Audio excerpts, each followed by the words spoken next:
This week on London Real, we have me, Brian Rose, the host of London Real. I was always a little businessman when I was a kid. I was always selling chocolates on the bus and calculating my profit margins. I did a little loan sharking when I was a kid, but I had no muscle. The capitalist dream was instilled in me very early being in America, and I think the more I studied finance, it probably enhanced that. I was actually offered a position to get my MBA at Sloan School, and I had an offer in Wall Street to be a trader, and I chose the trading job. And I went straight to New York City, and I mean, like, Jesus, that's intense. I read American Psycho, I read the book Pimp by Iceberg Slim, and I saw these as training manuals. I would have to say New York has always kicked my ass. The CFO of a dot-com startup, and I was making, six figures in dollars, and I was broke, like literally broke. One day I kind of stopped breathing. And they had to call paramedics and get me to breathe again. So that's not a good sign. If you go into something, I think, just to get paid, you ultimately don't do a good job. In retrospect, I had everything, and I had nothing. An ayahuasca ceremony when I was 27 would have altered massively the course of my life. My family life wouldn't exist without my psychedelic journey. 99% of the people I've sat down with are wonderful, nice, warm people, and I'm always pleasantly surprised. Ultimately, London Real is my journey. I don't want to get stale, and I don't want to keep doing the same thing, and I always want to kind of do something new. London Real presents Brian Rose, Becoming London Real. My 20-year-old self would definitely tell me to fuck off. They say if you live long enough, sooner or later, you get to see a little bit of everything. And this week, you get to see something I never expected, but what the hell, we made it happen. And that's me in the hot seat, in the guest chair at London Real, having to answer pretty much anything that is asked of me. It was a very unique episode, and I hope you enjoy it. I have a funny feeling you're going to either love it or hate it. I was brutally honest about many things about my past, some of my shortcomings. Probably more I talked about my shortcomings than any kind of failure, successes that I've had, because that's more my style, I guess. I talked about my move to London, the creation of the show, what happened with Nick, whether this is a viable business, et cetera, and I guess I gave it pretty straight. So we will see.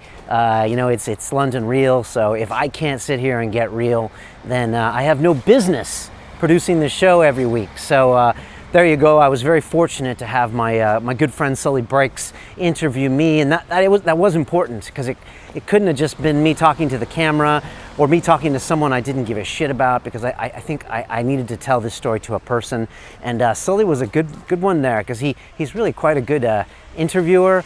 He was really curious, and he's a lot younger than me, and so he asked me some questions. It's funny, like when I was on Wall Street and what I was doing and why I was obsessed with making so much money, and Sully really was like, why, Brian? Like, really good question. So I'm really glad he was there.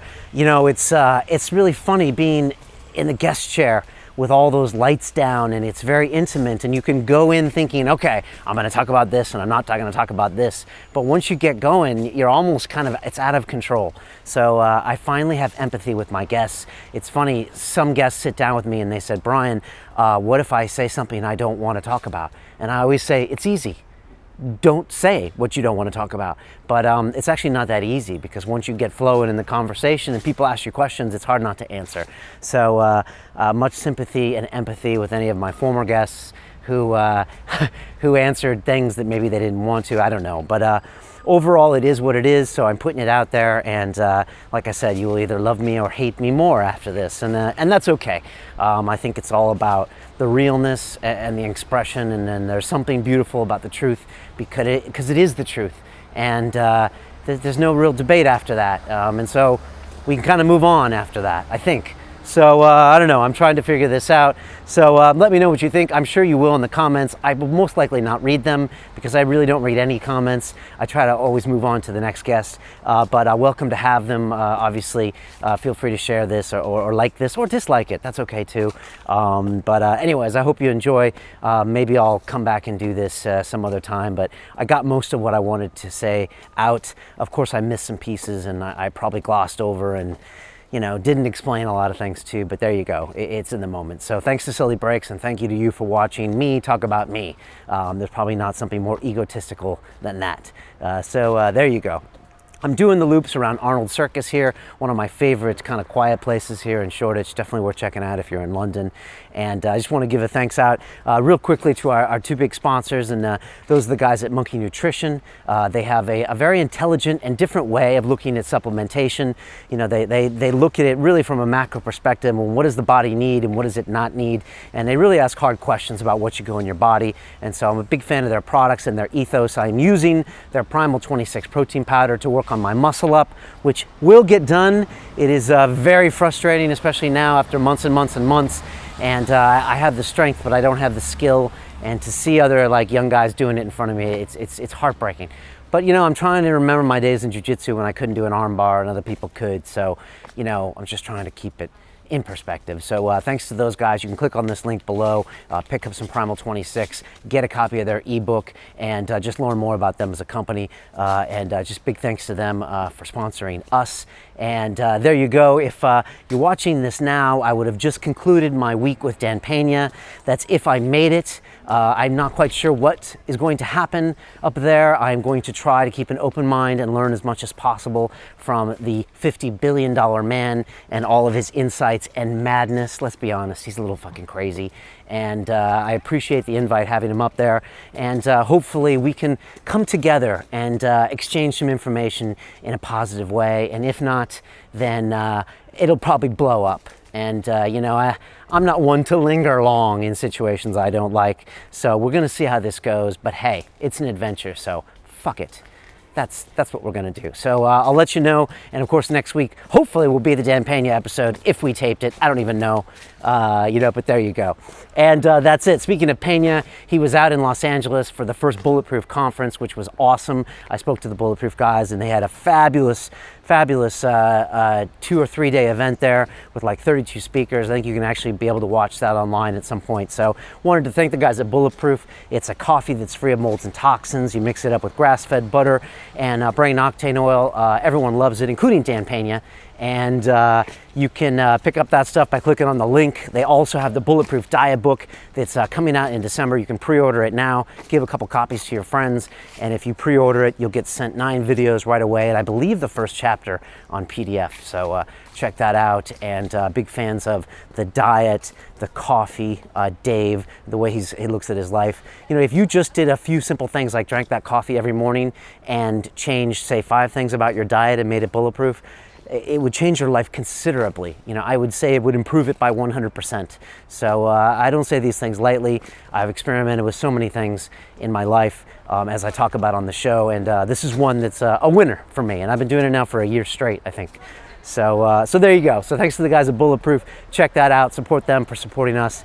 And there you go. So now we're going to dive into this. It's like the toothpaste coming out of the tube. I won't be able to put it back. So the things I tell you here on this episode, like I said, they're going to be out there, and I hope you enjoy them. I think I was pretty honest with Sully. I didn't really have much choice. So there you go. Like I said, feel free to give us comments or send me questions, but I'm probably done interacting for a little while. But there you go. It's about the journey. This has been the story of mine. I'm calling this episode Becoming London Real. Because that's what it is. Lots of love to you guys, the fans. You've transformed my life by just me talking to you every week. So thanks so much to the London Reelers out there, and lots of love. And here I am. This is London Real. I'm your host, Sully Breaks. My guest today is Brian Rose, the founder and previous host of London Real. Brian, how does it feel? How does it feel to be on the other side? This is super strange. I don't think I've ever sat in this seat ever. I've never seen anyone sitting in my normal seat, like with the mic, and I've never reverse set up the cameras. So this is really strange, but it's good. I mean, you know, the obstacle is the way, as Ryan Holiday says, and you should put yourself in uncomfortable situations sometimes. Definitely. So let's do it. Thanks so much for being here.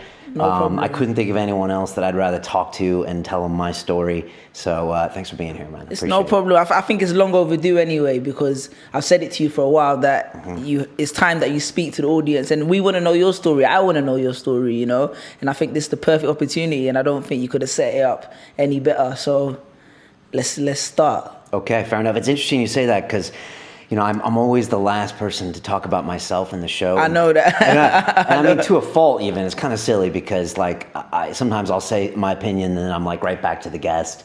And I'm, like, right back to asking them questions. And I'm probably like that in my personal life, too, when I meet people at parties and stuff. I'm always talking about them or talking about their life. One of my best friends, I used to meet him for dinner, like, once a quarter. And at the end of the night, he'd be like, wait a second. We didn't talk about you. You know? Yeah, I know that. I get the same feeling every time I come here and we talk. We'll be talking for like 2 hours and I go home and I think, I've talked too much. I didn't even get to ask Brian what he's up to, you know what I mean? I think you've nailed it down to a science of getting people to express and open up, but you never open up yourself, you know what I mean? Yeah, it's strange because a lot of people that started shows, whether they're comedians in LA or you know, hosts or anything, started shows because they wanted to talk about themselves or have a message. Definitely. Or perform. I mean, you're a performer, Yeah. you know, but like I never really did this. Like I started doing this, I think, because I liked having conversations with people and I thought it was fun and I got to learn about people, but I've never been the guy that performs. I don't think. Maybe part of me is performing. So for me, this is strange, but I know I need to do it more and I like doing it more. So we'll see, man. Maybe we'll start something. Yeah, that's cool. I guess performance is all relative, you know what I mean? And speaking, the fact that you said you've never been the guy, so what kind of guy were you? You grew up in San Diego, right?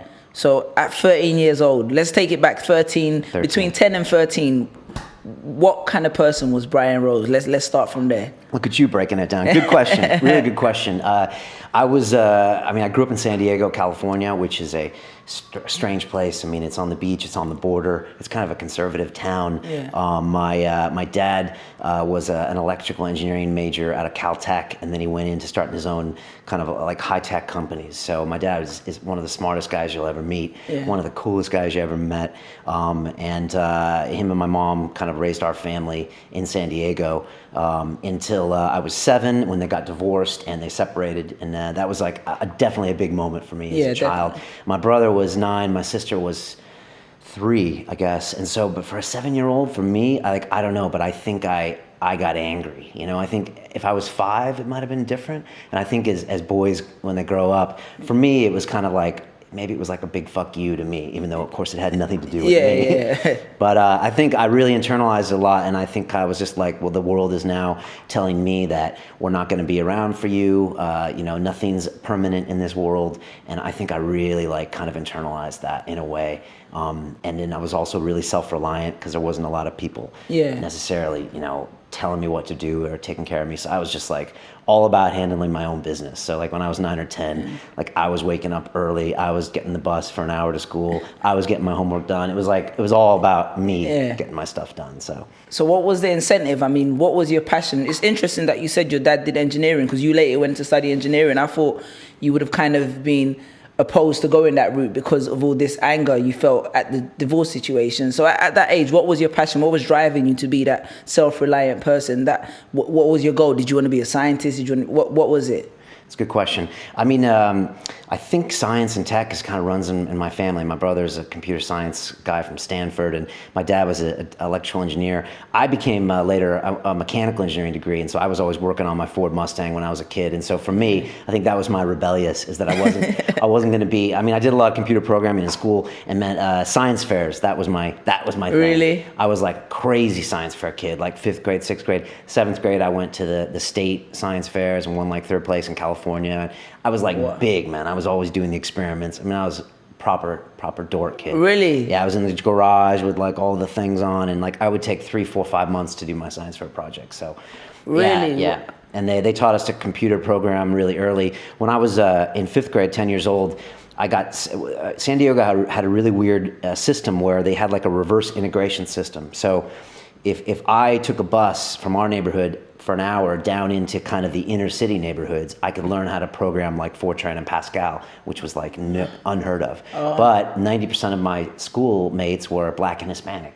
So it was this very strange thing where I would go down to these schools, learn all this stuff, get a total cultural difference, and then come back home and play with some of my friends in the streets, and they had no idea where I had been. So I went to this whole like science route that my mom kind of helped us go, and that kind of shaped definitely my high school, and that's later why I went to MIT to study mechanical engineering. Oh, okay, I see. So yeah, I guess I didn't rebel enough to not do that. You know, the thing is, I don't have any like outright anger for my dad. It's kind of strange. I love my dad, and he's like probably one of the greatest dads in the world. I believe that. And so, but I think at the time, just that whole separation psychologically for a boy, I think it really resonated with me. And it's something I explored later in my ayahuasca ceremonies, which we can talk about later. But it came up. We're gonna get to that. Don't worry. We're gonna get to that. Yeah. So that was me as a kid. You know, I kind of did that thing. My last 2 years in high school, I went to Torrey Pines High School, which is kind of like the Beverly Hills 90210 high school, where my dad lived. I moved in with my dad later, funny enough, because I was like, you know, horrible kid to my mother. I was slamming doors and everything. She was like, just get out. So I moved in with my dad. And how old are you? This was I was last 16 maybe. 16. Yeah. So my last 2 years I lived with my dad. I went to this high school where kids drove their own Mercedes to school. I was like, what the hell is going on? We had football games. There were like gorgeous girls. They had surfing PE was one of the classes. I'm not kidding. You go to the beach was your first class, and you would surf and then go to school. Tony Hawk went there, a really famous skateboarder. So I know Tony. Yeah. Yeah, it was a complete difference from where I was before, but it was really good, and I became more of like a bit more social and stuff, because before that, man, I was proper Dorkville. Yeah. I mean, I was proper. So you immersed yourself in that culture, in that whole culture of I was a little late, so I was only like junior and senior year, so I wasn't like with the cool football players, but I kind of got a vision for it. I started working on my '68 Mustang. I was in auto shop, and I had a girlfriend, and it kind of finished me off a little bit as far as got me more acclimated. And then was my big move for university. My dad went to Caltech, which is a highly technical, mostly male school in Los Angeles. Yeah. And I remember visiting with him, and I was like, man, this is just a bunch of like nerds. And, like, I didn't want to do that. You were too cool for that. At that time I was like, okay, let's go to parties and let's get, let's be social. And so when my mom took me on a school trip and we went to Boston, and man, I saw Boston and the underground, and I saw these buildings, and I saw the MIT campus. It's just like absolutely stunning, and these huge like, neoclassical buildings, and I was just like, this is the place, So and it was 6 hours from home, so like I'll count me in. Yeah, you wanted to get out of home. I wanted to get the hell out of Dodge. So on to that MIT experience. Yeah. What was that like? I mean, you hear a lot about MIT. I've been to Stanford myself, and I've seen how the whole culture of entrepreneurs that have come from there, because you can see it's all in the aesthetics of the place, the nature of it. What was MIT like? It's a good question. Stanford's interesting because, it has that tech, but it's got a huge entrepreneur feel from the Silicon Valley. Yeah. And so MIT is, I'm not one to get sentimental about anything, but like every day I walked down that hall at MIT, I was like, Jesus, man, this place is no joke. And I'd walk down the hallways and they'd have like pictures of dudes like Fermi and all these like Nobel Prize winning physicists. And you were just like, Jesus, this is really intense. And like, even after 4 years, I was like, this is special being in a place like that. And the joke at MIT is there's a guy with a fire hose in his mouth. And so the idea is that they turn the fire hose on and they stick it in your mouth and you try to drink. So the idea is just to cram as much in your head and see if you can survive. And so, yeah, it was intense. I'd never been away from home. On top of that, from a housing situation, back when I lived there, 60% of the men lived in fraternities for housing.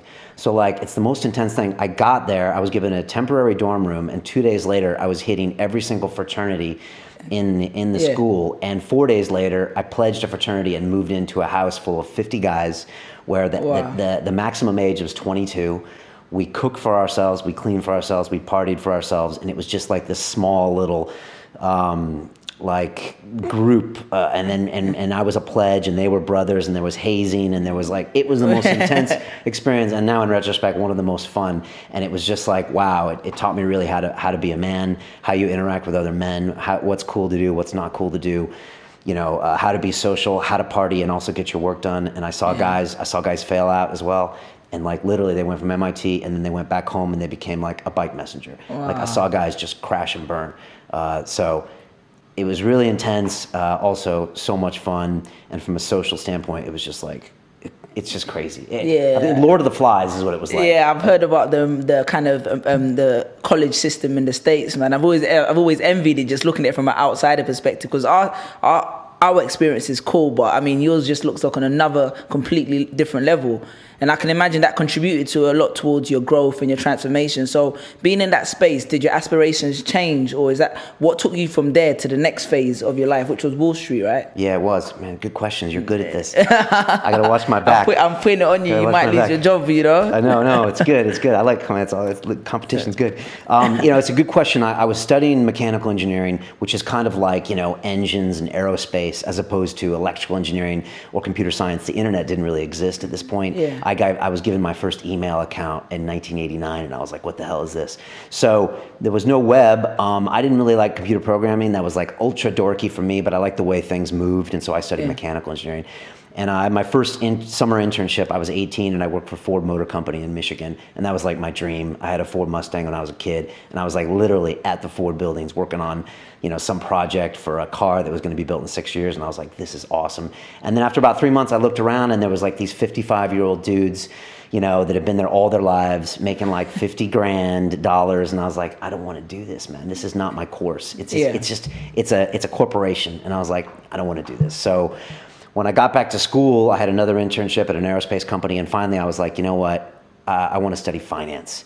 And so I had a buddy at MIT, and we started taking classes at the Sloan School of Management, which is the business school at MIT. Yeah. And unlike Harvard and other schools, they allow the undergrads to take classes with the MBA students. And since the undergrads at MIT are sharp in math, they usually end up going in and just killing everybody at these classes, because these MBA students haven't done math in 5 years. They've been on Wall Street. So we were in there, we were just killing the options math, and I was learning so much. I had the Wall Street Journal showing up to my fraternity doorstep, when I was like 21 years old, and I was reading, and I was just like, man, I gotta go to Wall Street. So I just flipped. I mean, I was always a little businessman when I was a kid. I was always selling chocolates on the bus and calculating my profit margins. I did a little loan sharking when I was a kid, but I had no muscle. But I just switched, and I was like, I don't want to do the engineering thing, and I want to do finance. And all the Wall Street firms were going to MIT because they call it the rocket scientists. They wanted the brains so they could go and trade their derivatives in New York and stuff. So I was actually offered a position to get my MBA at Sloan School, and I had an offer in Wall Street to be a trader, and I chose the trading job. And I went straight to New York City. And I mean, like, Jesus, man, that's intense. So at that time, what do you think you were chasing? Like, what was it? You seemed like you was chasing the rush, the adrenaline, the excitement, or was it the financial incentive, or was it? You seem like a person that's driven by experiences. Even with London Real, you focus on people's experiences and adrenaline behind them. What were you chasing, like in that aspect? That's a good question.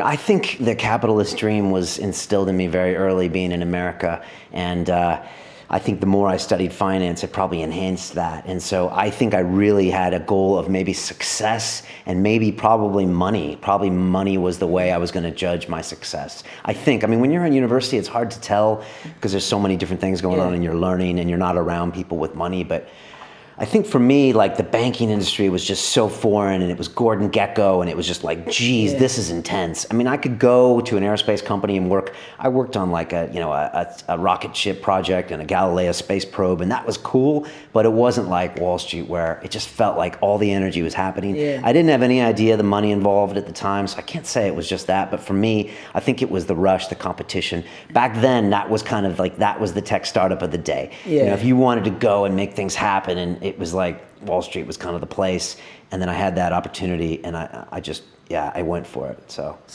at that time, just to take a step back, you just step back. At that time, what did you think you perceived your future would be? Obviously, you didn't see yourself sitting here creating London Real. At that time, what was the end goal? What was Brian saying to himself, leaving MIT, going into Wall Street? What was the retirement plan? That's a great question. I don't know if I was thinking that far ahead at that time. I'm 22. I just don't remember thinking that far ahead. I mean, I remember being in business school and studying all these classes about finance and accounting, and I just was like, I want to be a part of that, and I just want to do something I don't know. I guess I just probably saw it as a place where I could compete. I think more than anything. I don't think I was thinking I'll get a house in Westchester someday and a boat, and because like I didn't even understand that stuff. I'm from the West Coast, so I never hung out in New York with wealthy families. I didn't know anybody that were traders or people in finance. So it's not like I had a lifestyle to aim for. Yeah. And like my family in San Diego, I mean, we were kind of upper middle class, but it's not like there was like a rich friends that we would hang out because like I want that. It was like we were comfortable. So it's a good question, Sully, and it's something I think about to this day. But I think something inside me was like, in America, it's all about the success and it's all about what you do to create it, and that's how you're judged. And I think in my mind, maybe that's what I was Chasing. maybe that's what I was chasing. But I was young then. So that period when you stepped into Wall Street, that period seemed like a definitive moment in your life. Do you want to explain like the pivotal things that happened from what year did you go to Wall Street? 93. And you were there till? I was Wall Street till about 95, and then I went to Chicago and traded there till like 97, and then I came to London for the first time. So explain between that entire period before you came to London. That seems to be a key moment in your life. We've talked about it, and you spoke about so many things happening there. So what happened in that period? Good question. Do you want to start off? I don't know. Yeah, well, I mean, first of all was like where I lived. I mean, I went to New York City and I was walking around this place. I mean, Jesus, the first time you're in New York, as you know, you're just like, what is going on? Especially when I was young and I was like, I'm going to live here. And you're walking around these neighborhoods and everyone's like Soho and Tribeca and the West Village and the East Village and the Upper East Side. And you're like, you don't even know what's going on. It's like, 25 cities rolled up into one. And I remember I found a guy who was an NYU grad because the only way I could find a place was through the NYU like student board. And I met him, and he was an NYU grad, but he was in a band and he was in the East Village. And I moved in with him, and we were roommates. And like that was crazy because I ended up hanging out with him in the band and stuff. So first was where I lived. I lived in the East Village. It was still a little dodgy. I remember seeing cops on the corner, and I was just like, those are my boys in blue. And Mayor Giuliani was there at the time, and he was beefing the security up. And so, but a few years earlier, like it was Tompkins Square Park squatters and riots, and the East Village was always kind of like the heroin area and the edgy area. And I liked being part of that, to be honest. I always wanted to live there, and as opposed to like the nicer places in the Upper East Side where the Wall Street kids would live, or the Wall Street analysts would live. So that was a big where I lived, and it was Pete Braganza, my roommate, and he had a band called Plastique, and he had a hip hop singer, and he was the white boy, and we used to go out, and I used to go to all his gigs, and it was good times. And then the other part was I would get up and take the subway down to the World Trade Center, and I would go to Bankers Trust, which is where I started trading. And I would literally walk out of the World Trade Center every day, and I remember I would look up at it like a total newbie, and I'd be like, I don't even care if people see me doing this. And I was just like, are you kidding me? And our building was right next to the World Trade. And actually in the first bombing, which was I think in the early 93, before I got there, it took out like, a part of the front parts of that building. So they were still rebuilding from that underground bomb of the World Trade Center that happened in 93. And we were on the 30th floor on Bankers Trust. I could see the Statue of Liberty. I could see World Trade Center. We were on the trading floor full of the most intense people you've ever seen in your life. It was, 300 people deep, like a long, like football field. Everybody has a meter. Everyone's on the phone. Everyone's shouting. Everyone's pushing testosterone, throwing money around.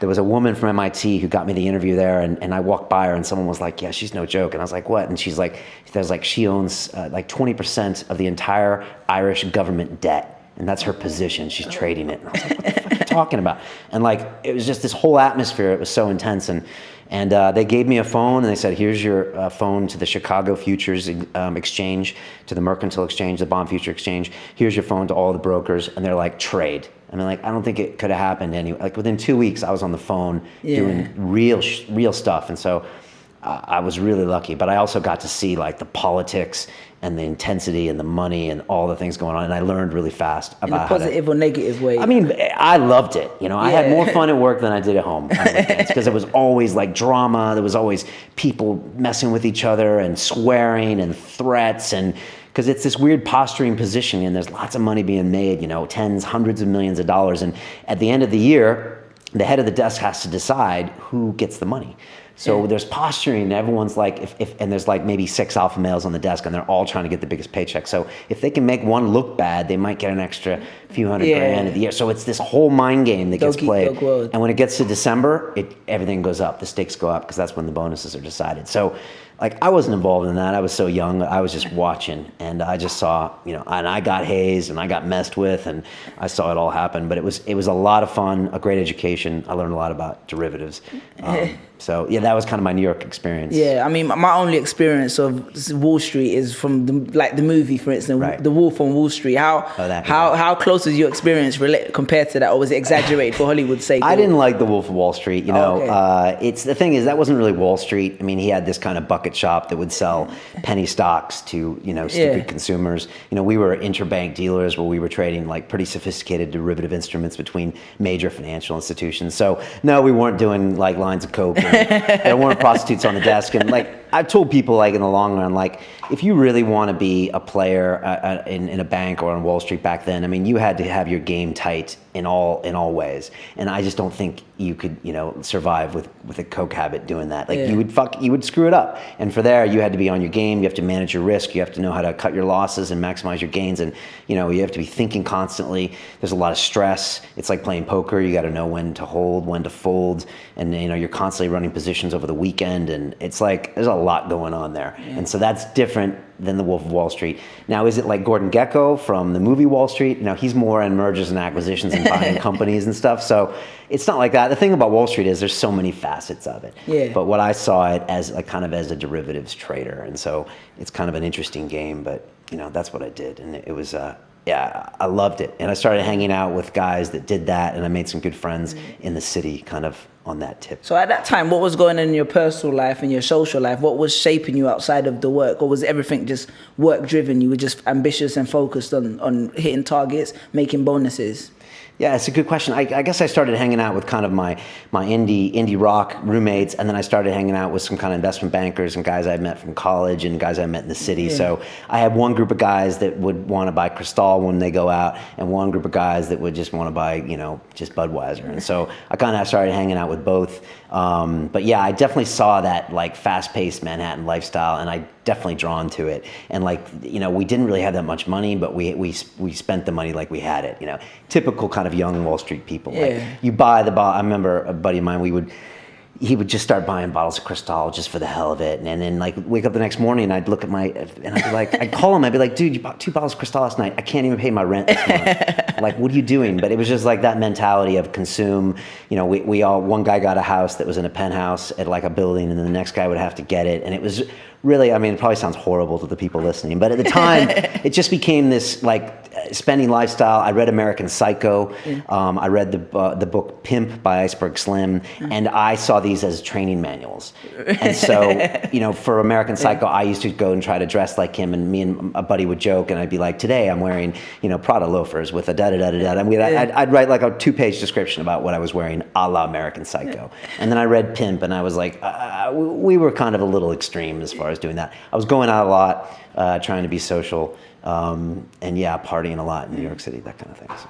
It seems like you were living the life. So what was the turning point? It's a good question. New York is a tough city, and I had a tough time in New York. I think, it's funny, London's been always good to me as a city. Like, I've always had success here. I've always had it in the city when I was here and with the show, and I've always met great people. And New York is tricky. I think when I was in New York, I don't know if I was ready to compete. I think I was still chasing demons of my own. I think I was still... What kind of demons were you chasing? It's a good question. I think a few things. I don't think I knew politically how to play certain games. I think I was like 23 years old trying to compete with guys on a derivatives desk. I think I was partying a lot. I think I was... I don't know, maybe this happened in later years, I was kind of medicating some angst, about myself, I don't know, I'm trying to figure it out. Yeah. It's still to this point, but when you're in Manhattan and all these things are happening, it's just, you just kind of go with it. And it's like, yeah, of course you go out on Thursday and Friday and Saturday and Sunday, and then you get up early and you work, and then you work hard and you play hard, and then you spend as much money as you can. And it's just this kind of lifestyle, but you don't know why you're doing it. But when you're in Manhattan, and I see when I go home and visit some buddies, they're still doing it. And I think Manhattan is such an intense place that it's just like you have this little microcosm. You don't have a lot of open space. Everyone's competing. You know, New York, I had a colleague that said it once. He was like, Brian, he's like, when you wake up in New York, he's like, you fight for your cab, and then you fight for your coffee, and then you fight for your sandwich, and then you fight for, you're always fighting in that city. And like New York City doesn't give a fuck about you. And if you die, they don't care. And so it's like, Keeps moving. it keeps moving, and it's like, what have you done for me lately? And I can't ever say that I mastered New York. I went back later as a .com CFO, and I would have to say New York has always kicked my ass. Quite honestly, it has. And I think I just wasn't a master of myself that time. I mean, I think I was still at night just trying to chase my demons, and maybe I was drinking and partying because, I don't know, maybe I was chasing this dream of money's going to make me happy, success is going to make me happy, but I can't get there, so I'm going to keep trying. And then on my downtime, I think I was like, all right, I don't want to think about this, so let's party and drink and stuff like that. Yeah. And so I think I went through this loop of The rat doing race, that. the constant. Yeah, and I just never found that success. I think now if I went back, with just like knowing what's important and having like a base and like knowing why I'm doing something and have a real purpose, I think it would be different. But at the time, man, I was out of control, man. So what year did you move to London? So I moved to London the first time in '97. I came over here. So wait, stop. So why London? Great question. I was actually, I as a trader, I moved to Chicago. I had a great job offer there, and I shouldn't have left New York, but it was like a lot of money, and Bankers Trust was just kind of, I was still a junior guy on the desk, and I was like, I'm leaving. I moved to Chicago. I had some money. I was living on the 40th floor, and I had all this stuff I finally wanted. And I worked there for like a year and a half, and I lost my job there. So they were just cutting back the derivatives department. We had a great couple years, and then it was off. So I was like, what am I going to do next? Yeah. And I'm in Chicago, and I had some money in the bank, not that much. And I was just like, what am I going to do? And someone was like, well, you can be a credit derivatives broker in London. And brokers were actually kind of like the whipping boys of the traders. The traders would call the brokers up and say, okay, get me this, get me this, get me this. And they would pay them fees. And I was like, I'm not going to be that guy. Yeah. But I didn't have a choice. And so I went to London. And for me, I was like, you want me to go to Singapore? You want me to go to Timbuktu? I'll go. If you pay me and there's an opportunity, like, I don't even care. And I remember I was dating a girl in New York City for like 6 months, and then like the night before I left, I was like, oh yeah, by the way, tomorrow I'm gone. And like for me, it was just normal. I'm like, because that's my opportunity, and I'll see you later. So I actually ended up dating her for a while. But the point is that wherever it took to go, I went, and I came to London. So I mean, what was your your perception of the city? Like coming prior, there was no thought about that. You just headed to wherever the money, wherever the wind was going to take you, essentially. Like a horrible person. My mom always had us travel as kids. So, she took us I went to Japan when I was like 12 years old, and I lived with a family over there. She took us to Europe when I was 15, and I went to all the countries. So you lived in Japan when you were 12? Yeah, for like a month for each year with a family, like a homestay program. And she took us to Europe, and we traveled around. And it's no coincidence that 2/3 of my siblings, we live in Europe now. And I think it's because my mom really opened us to like these possibilities. So coming here was probably less foreign because I had traveled, but still it was really new. And I just got here, and I had no friends, and like all my buddies I was hanging out in New York, it was just like flatline. And I was just like, I knew nobody, and it was hard. So what was the biggest transition you had to make? I guess probably coming here knowing no one, and then like I moved to Notting Hill, and I was working for the company I ended up working for later, ICAP, which was a great company and a great group of people, but man, just really isolated, not having like the good friends that you were hanging out with, and just have to deal with a new culture. But But at the same time, you were still the same Brian that had just come from MIT onto Wall Street and from Chicago to London. Were you still that same person? And obviously you had experiences, but was your incentives and your goals still in the same direction? It's funny because like this is the time where I think most people have the hardest times in life, which is like the late 20s. I guess you're not there yet, right? But like that's a weird time because I think when you get out of college, you're 20, 23, you give yourself a little leeway, and people give like, let's give him 3 or 4 years and see if he can get his shit together. But by the time you're 28, you're like, okay, well, am I actually making the progress? Because like, the grace period's over. Yeah. And so I think I was like, what are you doing? You work for 2 different banks now. Now you're going over to working for a brokerage shop. I think I was starting to be hard on myself, and I was like, you really need to get your shit together a bit more. Yeah. And that's the last thing I was doing at that point. I was just like, not a long-term plan, trying to make, short-term career decisions, that kind of thing, following the money. Me and my buddies from New York were all following the money. Which is hard to do when you're young because it takes takes time. Yeah. But we all, in Wall Street, you see the MDs and you're sitting next to a guy who's like making millions and millions of dollars, and he's making jokes and they're oh yeah, blah, blah, blah. And so you get into this culture of you wanting that, I think. Okay, then. And we spoke before the interview and you said that 2001, I believe, 2001, you said it was a transformational period for you. You said something happened in 2001. I told you not, I didn't want you to elaborate because I wanted to get it out on the show. Right. So let's get. Are we at the 2001 period now? Let's get there. So you was in London. You've come from you've come from Chicago. You're a young man. You don't know what you're kind of starting to doubt your path a little bit. Then what happens? So actually, I had one of my best friends from MIT had called me in '99 and said, Brian, the dot-com boom is on, and I've got a guy who's starting a company that's selling luxury goods on the internet. I want you to meet him, and you're going to be his CFO. Basically. And I was 27 at the time. I flew back to New York City. I met this guy and he was like, we got $15-20 million. You're going to be the CFO. And I was like, I can't wait. So I flew back to New York. I had a girl that same girl that I had said I'm leaving. I was still dating like long way, and I was going to be back in New York. I was going to be on the .com wave, and I was like, I'm back, motherfucker. Gold rush, yeah. So like I showed up, and I had no idea how to be a CFO. Yeah, I had Wall Street experience, but those are very different things. Yeah. I had no idea how to run a startup. To be honest, no one in the company really knew how to do a retail startup. The .com boom was just insane. Like, no one knew what the hell to do. No one knew how to get a server, to put a website. Like, it was all so new. So I went back to do that. Yeah. And I kind of worked in that company and for like a subsequent kind of .com company, and just it did not work very well for me. I was trying to be a CFO. I didn't have the experience. I was still partying with my friends. I don't think I had any clarity about what I was doing. And come 2001, just everything went wrong for me. It was definitely my worst year in existence. What started going wrong? You mean so job wise or? So job wise, so I ended up working at that company until I just couldn't stand being there anymore, and I didn't get along with the CEO, and my buddy ended up having me work at one of his other .com startups. So you left that one and went. Yeah, so I was working for another .com startup, and I was like trying so hard to do well, and I was doing so poorly. And finally, one of my best friends from school sacked me from that job. So that was like crushing. Wait, so you'd gone into the job working for your best friend from school? Yeah, I mean, it was like one of his portfolio companies. It was like, oh, come work and set this whole company. I set up the website, do all that. And I was like, yeah. And he's just like, you got to go. And I was like, Jesus. What was that conversation like? It was horrible. It was horrible. I haven't talked to him since. This is a long time ago.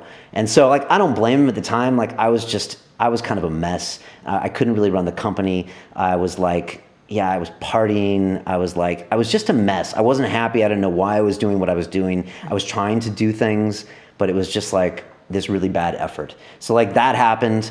I broke up with this girlfriend for 4 years. She basically left me. Just the girl from New York? Yeah, from New York. So I'd seen her for like 4 years. Yeah. And she was just like, I just don't want anything else to do with you, which was another sign. Like when a lot of people are telling you this, it's something to notice. And then 9/11 happens on top of all that. Let's backtrack for a second. Yeah. So you wake up one morning, you go into work. Yeah. You go and your friend says to you, we need to speak to you. You're fired. Yeah. And then after that, you're in a relationship with this girl. How long after when this... I think it was like, it's a blur, but it was like all around the same time. So, So your world is slowly falling apart. It was completely falling apart. We might as well, get real since it's London Real. So I was partying to an extent where I was like partying and drinking and doing God knows what, like to an extent. What's God knows what? This is London Real. Yeah, this is London Real. God knows what. God knows what. So it got to a point where like one day I kind of stopped breathing. So, and like they had to call like paramedics and get me to breathe again. So like, that's not a good sign when that happens. Yeah. And so like when I think my girlfriend saw that happening, she became unimpressed. And like, you can imagine if I'm doing that, I'm probably not doing a very good job at work either. Yeah. And so in retrospect, like those are big moments for you when you're just like, okay, you could die now. And so I didn't really take it seriously then, but I guess I probably internalized that a little bit, then. So these are the kind of the things I was doing. Girl left, job left, you're basically trying to kill yourself in some subconscious way. And then I guess like 9/11 happens, and I was in the neighborhood, and after it happened, I was Were you there when it? So I actually almost spent the night in a place next to the World Trade Center that night, but I turned down an offer to do that, so I wasn't there. But I walked home that night. I was living about a mile away, and like people don't remember, for like the next couple months, the place smelled like jet fuel and like decomposing corpses. It smelled so bad down there, and and there was army military everywhere, and it was just like horrible. Like everything was bad. I sucked. My job sucked. I had no relationship. My friends were sacking me. It was probably the lowest point. Yeah. And I basically decided I needed to get out of New York City. Was anyone after you? What? After me. You said something. You mentioned, we had this conversation before. You said AMEX or someone was after you. Yeah. I owed money everywhere. It's a line in Wall Street. American Express has a hitman looking for me. So I was broke. I was spending way too much money, trying to live this lifestyle. I remember I joking with one of my buddies, and I was the CFO of a .com startup, and I was making, six figures in dollars, and I was broke. Like literally broke. Like I couldn't, I was spending way more than I had, and you'd think you could be able to live in New York City for that, but you couldn't. So I couldn't. So this is like what I was doing, and like it was kind of normal for all of our buddies. We were just leveraged to the hilt. We were like out all the time, trying to maybe medicate ourselves or kill ourselves. And then my job performance was horrible. Obviously my relationship performance is horrible. And so like, it was just a very bad year. And I just made a decision that I got to get out of New York City. And London had been where I had a job there, and I knew I needed to get away. And so I called up a few people and said, I'm coming back. And I came back, January 3rd, 2002. And that was like the start of phase 2 of me. How did phase 2 start? Did you have a job at the time, or did you wake up one day? Did you read something? Most people, when there's like the phase 2, when there's a transformational period, there's normally a catalyst. What would you say? As opposed, outside of the experiences, you were still obviously unaware of the state you was in. What woke you up one day and said, this has to change? Oh, it's a really good question. I got here, like I said, January 2002, and from there, I basically cleaned my act up, from almost day one. So you left with the intention to come in? Yeah, but it's weird because if you have, substance issues or substance addictions, people say you can't just stop. But I think there were so many factors that told my brain how much you suck, whether it's the girl you love of 4 years basically just tells you, never call me again. Your best friend sacking you, you're almost dying, to just all these horrible things in your life where I think something just clicked in my brain, and I was just like, all right, I've got a new place to start, and I'm just not going to do these things. So you'd agree that you were addict. You were addicted to the lifestyle with the substances as well that came with it. Yeah, definitely. So yeah, that's a big date in my life, when I came here, and that was that was 12 years ago, 12 and a half years ago. And so I came back, and I had a job with my old company, and I just started, I really started rebuilding myself. So it was like I had work, and I took it seriously, and I liked doing it. I used to think I was like an older boy, but now I was like, no, now I'm going to enjoy and embrace this job. And so as soon as I started loving it, I started getting good at it. And then I started putting money in the bank. And then I started training in mixed martial arts, and you met Chris Kiston, who was a guest on here before. He's an autism teacher, and I started training with him. Where did the martial arts come from? Going back to your addiction, you said you went cold turkey. You just landed cold turkey. Yeah. And you got a job. You started picking up your job. And then where did the martial arts? I've known you for a while, and you're very into your physical health. Do you feel like that was a key component of rebuilding yourself? Definitely. And what triggered you to go into that field? It's a good question. One of my buddies in New York had said, hey, you should really try out Brazilian Jiu-Jitsu, and you should go do it. And I was actually flying helicopters, and that was like my way of releasing on the weekends, and I think it was my way of daring my life. And and I used to fly helicopters, and then when I took that first Brazilian Jiu-Jitsu lesson in June of 2002, I never flew a helicopter again. And I didn't even remember I hadn't gone. I was going every weekend, and you're up in a 2-seater R22, and you're practicing auto rotations where they cut the power. And it's scary. It's scary shit. I think about it now, and I'm like, what the hell? People die all the time in these training helicopters. And I think I was doing that to kind of get my rush or get out of my head. And so as soon as I started training jiu-jitsu, I never looked back. And I think for me now, I trained before this interview, for me, the physical exhaustion of my body is a huge component in my mental in my mental clarity. And I was never doing that before in New York City. And I never even realized that your body and your mind might be related. And so now I'm vigilant about my training. I mean, to quote Chris, my sensei, my instructor, your training comes first. And then family comes, and then your friends, but your training comes first. And I agree with him. You always get your training done because that sorts you out, and that's how you are yourself. And so it also is a weird way of showing yourself that you love yourself, like you're important first. And so that was, I think I kind of morphed into that guy to where I learned martial arts, and I started being focused about my body, and I started learning how to fight.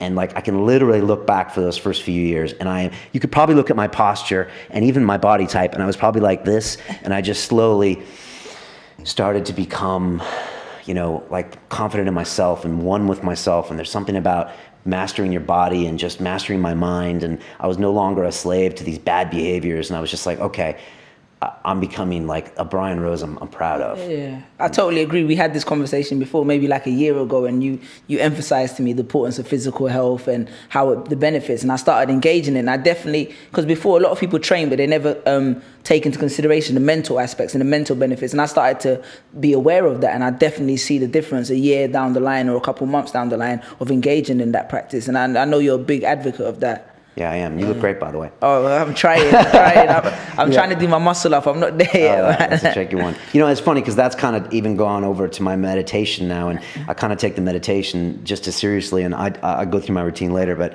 I wake up in the morning now every morning, and I brush my teeth, and I get back into bed, and I sit up, and I try to do my meditation 20, 30 minutes. And for me, it's like paying the bills. For me, it's like, I always like this metaphor. It's like a rider on an elephant, and that's you and your brain. That's you and your subconscious, as you're the rider on that elephant. If the elephant wants to do something, there is very little you can do about it.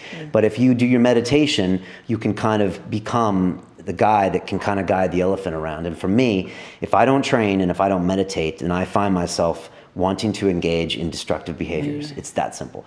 And so I know, and it lags. So if I don't meditate maybe for 2 weeks, or if I don't train for 2 weeks, I know I'm going to get agitated energy. I'm just not going to be able to do what I want to do. And so for me, I pay my dues every morning when I wake up or I go lift those weights. I know that then I can be a master of myself. And I so much like being in control of Brian as opposed to Brian being in control. What do you think that destructive behavior is a product of? Is it a product of your experiences in a place, or do you think it's just innate within you that you've always had that? You said you had, as a kid, you had to live in with your dad because you had that kind of anger and destructive behavior in your mum's environment. Where do you think it stems from, or is it just always being you and you have to learn to control yourself? It's a great question. I don't know if it's something I was born with, or if I was born a really intense kid, or in genetics or whatever. But I don't know. I mean, I've had some psychedelic experiences like ayahuasca and things like that, where I've gone back and seen this 7-year-old boy that I think I shut off the world, and I didn't want to engage with people socially and that kind of thing. And so I don't know where that intensity comes, but I think the intensity comes with sometimes risk taking, and then people not being in control of themselves. You see it in a lot of fields. Yeah. I mean, people that are very successful at things often are not able to control themselves in many ways. Yeah. And so it's weird. It's like those people that take risks and take chances and push the envelope are the same ones that can be really self-destructive. Like Kanye West. Yeah, well, I mean, like, there's so many examples, and you're like, what are you doing, dude? And it's like, I think, and part of them doesn't like themselves, or still feels inadequate, or still feels not good enough. I'm really hard on myself. I've always been hard on myself.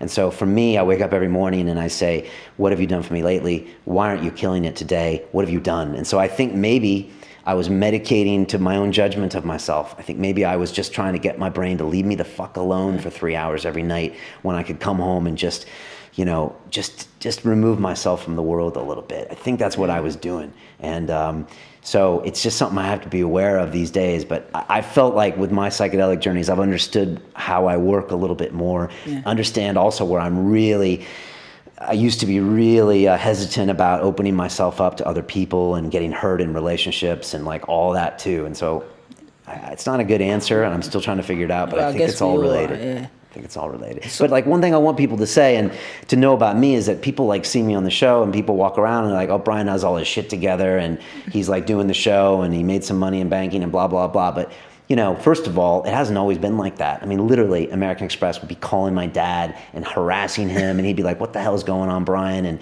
like, I would be like, people would buzz on my house, and I'd be like, "They're coming to get me," like, bill collectors, and like, I was just physically horrible. And I mean, like, I've been where everyone else is, and addictions are real. It's like, John McCain's wife can get addicted to pain pills or can get addicted to substances, and like, this stuff is real. It happens to everyone, and people think that celebrities, or not that I'm a celebrity, people here are immune to those things.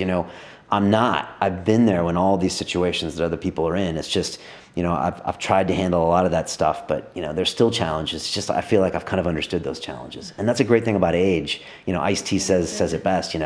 After 40 or 50, man, these are the good times, man. If you can understand yourself much better, then you can know how you work and what you respond to. If I knew what I know now when I was 27. I mean, I could kill those things. Yeah. But at the time, I had so many issues going on, and I don't regret what I did. I don't have any guilt about anything, but, that's what I see now. So you came back to London, you was around 30 this time then? Yeah, I used to 30. watch the movie Fight Club all the time in New York City with my buddies when we would party or whatever, and one of the favorite lines in there is, "I'm a 30-year-old boy." And that's exactly what I was. I was a 30-year-old boy. So I came back to London as 31, and I became a man. Because I really was. I was irresponsible. I was just, useless. So I came back to London and then just built this piece up, and I started my real career, I guess, in the city in finance, and started training martial arts and just taking responsibility for myself. And that was a big thing. So at this point, it seemed like it appears that you'd had everything you'd wanted, you've always been aiming for, and the path, you seen that your path was set. So how did you get from there to where we are now? Good question. So because we're not in the city right now, right? We're not on a boat. We're not on a plane. And now that I look at it later, I think in my mind, I always had this, in my brain, I got a capitalist night. In my brain, I got a capitalist migraine. That's an Ice-T quote. And I think I just had this, once you get the money, you're going to be happy. And that's the only priority in life. You need to move in London. You need to work 100 hours a week. You need to do, that was all priority. So like, you do whatever it takes to get paid. And so I think as I started getting paid, I think just like anyone who reaches a goal, whether it's for an actor or a performer, you reach a celebrity goal or something, you get there and you realize this isn't really what I was looking for. And so I think I believed in this capitalist dream that these things would make you happy. And I got there and I just wasn't happy. I was going in to a job doing something I had mastered, and it wasn't challenging me. I was interacting with the same peer group of people that did what I did. I was going out with clients that did what I did, that had a priority of working for money and living in a nice house in London and driving a Porsche. And like, I had no new interaction. I had no community.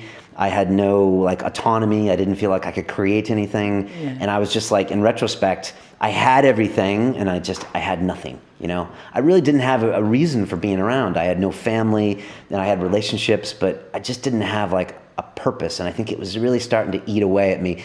Your subconscious knows so many things that your front cortex doesn't know, because your front cortex says, oh, it's all about the money. I'm getting paid. I'm good. I'm happy. I'm successful. But like, your inside of you knows that's not true. And that's why you see people make behavior changes, And I think ultimately funny enough, I started meditating, and like 5 months later, I walked in to like the guy on the desk and I was like, I don't want to do this anymore. And I was terrified, and I walked away from a very good living, but I was just like, I can't do this anymore. And I remember I called one of my clients. I said, I'm leaving, I'm not very happy. And he said, Brian, you haven't been happy for 2 years. Wow. And I was like, and these are clients. These are guys that I would take out and take to dinner and take to the Monaco Grand Prix and to Verbier for skiing and all that. The guys that I'm supposed to put on a good face. I'm doing business, and as a businessman, you have to constantly, be in a good frame of mind. And they could tell. They could tell I hated it. And I used to drag myself in. I used to wear jeans to work, and I'd be like, and I was no fun to be around. So. Yeah. Jim Carrey has a great quote, I think, in the commencement speech he did recently, and he goes, I wish everyone would get rich and famous so they could see that that's not the answer to everything. And I think that's a perfect example of what you're talking about. So I think meditation is something a lot of your audience want to know about. How did you get into meditation? What brought you into that before we go on to you leaving your job, then going to London Real? Yeah, good question. I was always interested in trying new things, so I did like a stand-up comedy class, still one of the greatest things I've ever done. Really? It was really hard. Did you ever perform? Yeah, I performed twice, and stand-up comedy, I can't imagine. Yeah, it was so intense, and it was really hard, and every week I was like, I'm not going back to that class, but I really learned a lot about performing and timing, and I mean, everyone should do 5 minutes, to get up there and do it. You learn so much. And so I was always trying things, jiu-jitsu or Thai boxing. I was always like, I got to be learning something. And I just tried a transcendental meditation class, which you pay quite a lot of money for, and I don't know if it's worth it. But when you do pay money for something, then you make sure you do it. And so I saw it through, and I went for 3 months, and I meditated 20 minutes in the morning, 20 minutes in the evening. And I don't care how you meditate or do mindfulness or whatever, if you call it TM or you use a mantra or you don't. I think quieting that mind down, it pays dividends in the long run, and I'm living proof of it. If I meditate, I'm in control. If I don't meditate or if I don't train, I have a funny feeling I'm not going to be in control, and I don't want that guy back. So for me, it's an important part. You don't always see dividends. Sometimes you sit down in the morning and you're like, Jesus Christ, I can't stop thinking about, that edit I got to do for London Real or that episode I got to get out. So sometimes you're not always successful, but just attempting it is an important thing. And it's been good for me. I've done the flotation tank as well. And that could be a great way to get into meditation if you don't want to. But hey, if it's not for you, that's cool. I'm not pushing it, but if I look back, it's after I did that I left the city. So there's something going on there. So that's after you started meditating, your subconscious voice became a lot louder to you. It must have. It must have, because I'd feeling this way for a long time, but I actually took action, which is, I could have still been there. I could still be there. I could grind it out, I could grind it out and make a living. Guys do it all the time that are still there. They do it. And you get into this lifestyle where you get used to making this kind of money, and you get used to the house and the car and the kids in private school, and you just do it for the rest of your life. So did you wake up the next day and be like, what the hell have I just done? What was the first thought waking up a week or two afterwards? It was a little terrifying at first. Leaving was really emotional. I said goodbye to everybody. I wanted to duck out, but I said goodbye, thank God. I was just like, I'm going to give myself a year or 6 months. I was really like optimistic. And, it was weird at first. I had a lot of spare time. I just didn't really know what to do. It's nice having time off for a while because you just, you don't know what to do. But I was literally didn't know what to do next. I thought about doing a startup, and I talked to my dad about it. I was like, Dad, what am I going to do? What was the idea for the startup? I was just like, maybe I should get into the startup. Maybe I should go into the tech thing and do a startup. Again, that's not the way to go into a startup. That's a horrible way. I think like when I was the CFO of the .com, I wasn't like, let's go and figure out the greatest way to sell luxury goods online. I was like, no, let's go be a CFO and get paid. So I don't think that's a good way to accomplish any goal if you go in thinking this is how I'm going to get paid. Yeah. So like my good days when I was a broker in credit derivatives, I was loving what I was doing and I was good at what I was doing.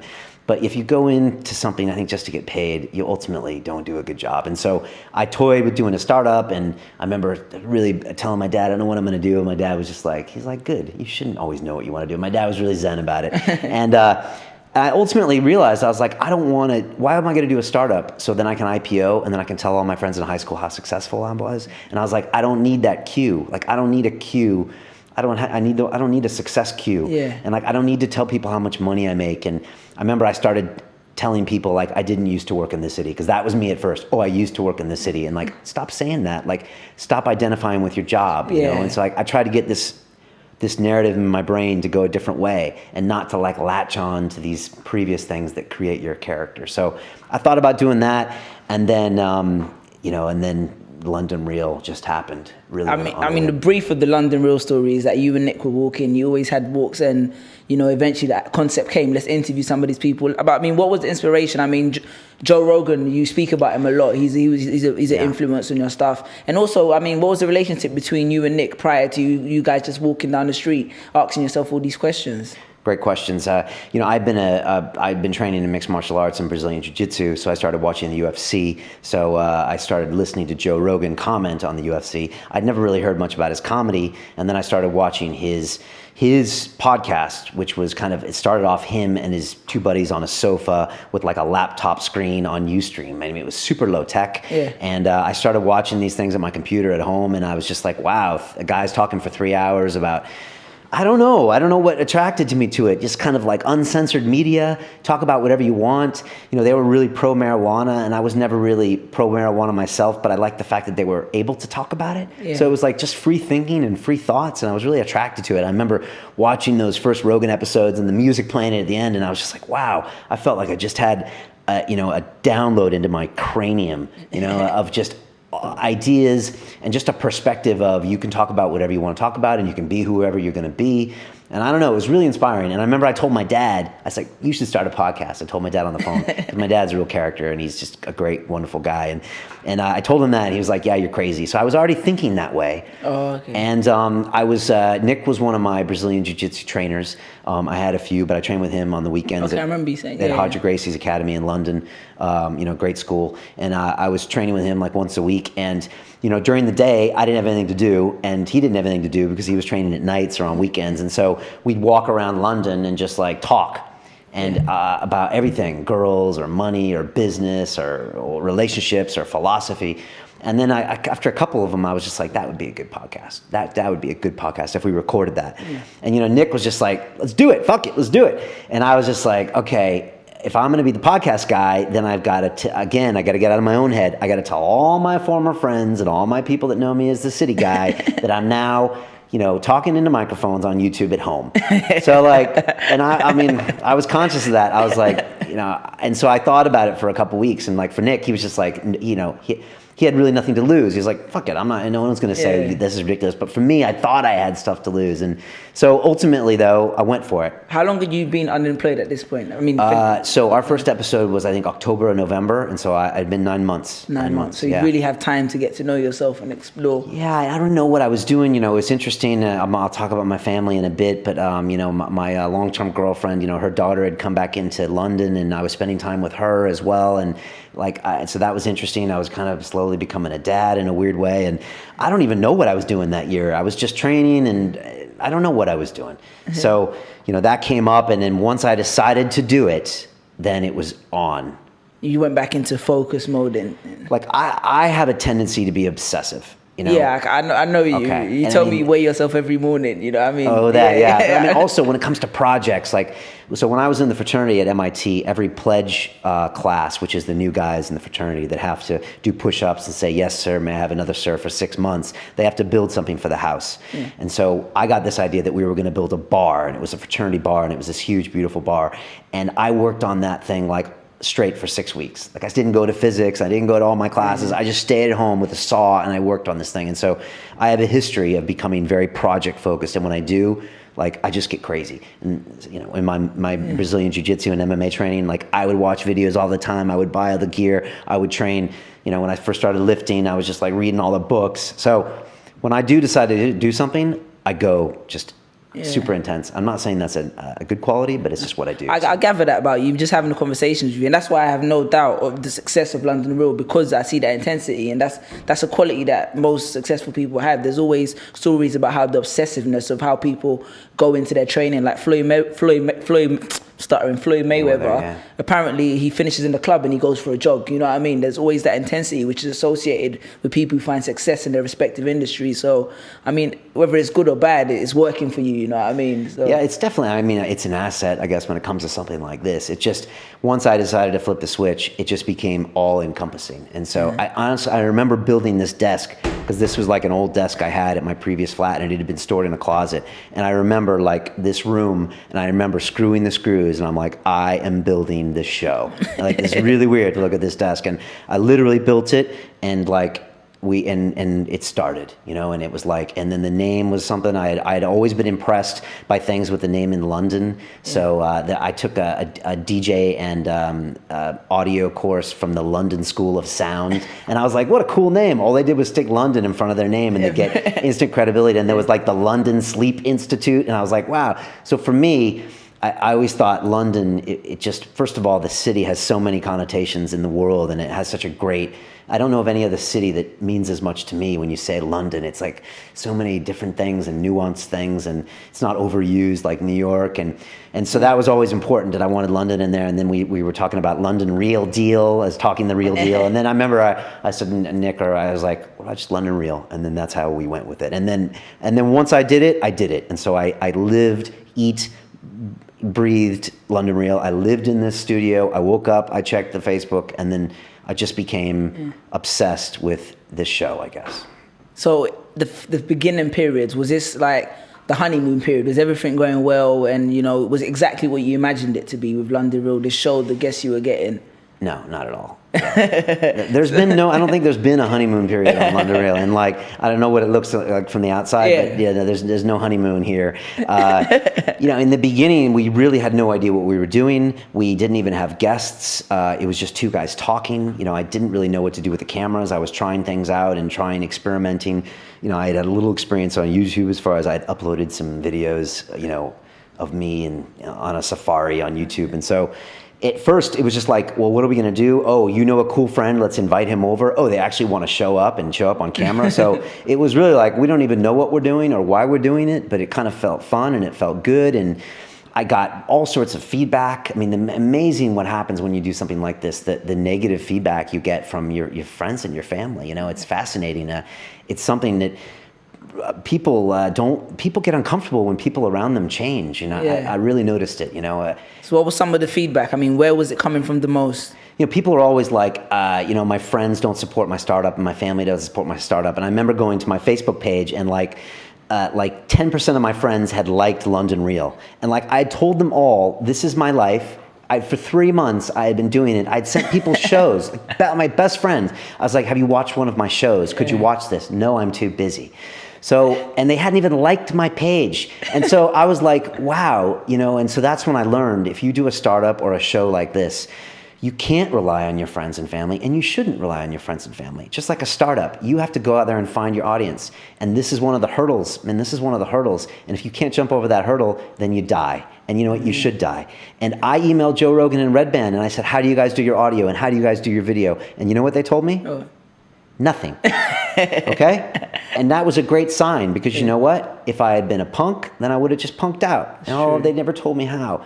This is the point. If you need to figure it out, and you need to go figure it out. And I still, when I get emails now, I'm like, part of me doesn't want to tell someone, because if you really want it, then you're going to figure it out. And if you don't, then you're not. And so I'm glad they never got back to me. And like, I had to figure it out yourself, and this is back in the day before everyone was podcasting, 3 years ago. And, getting your podcast on iTunes was like not obvious. And so, there was no honeymoon. It was still hard. We were like, people didn't want to come on our show. We got guests. We got people showing up. We didn't know what to ask them. We didn't know who was watching. No one was watching. Nobody would go to our page. We were getting like 200 people would watch the show. And like, we didn't know what we were doing. People were like, this is stupid. What are you doing? I tell people in the city what I was doing, and they were like, really, Brian's fucking lost. I still think they think I've lost. I do. And I think I don't really have any contact with people I used to work with. Really? One or two guys I've stayed in touch with. But I think for most of them, they don't want to know what I do.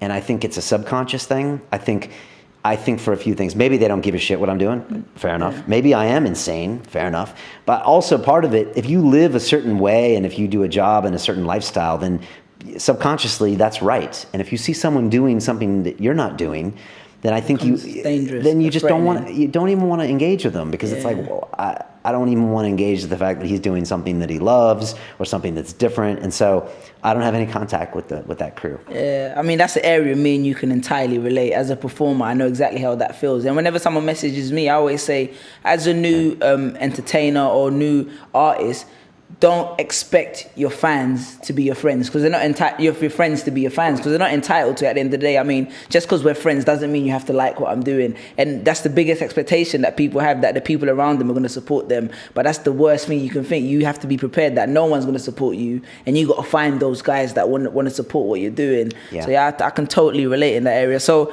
at this point, London Real is struggling. You're putting it together, and it seems like it starts to come together, and then you and Nick. Yes. I mean, first of all, it's like, the first question is what happened between you guys? I mean, I think you've addressed it in the video, but maybe for those who don't know, what happened? And secondly, how did that feel? That must have been like another down point. I mean, you felt you've discovered yourself. You felt you finally got something going that you want to do, and then it kind of just splits in two. Good questions.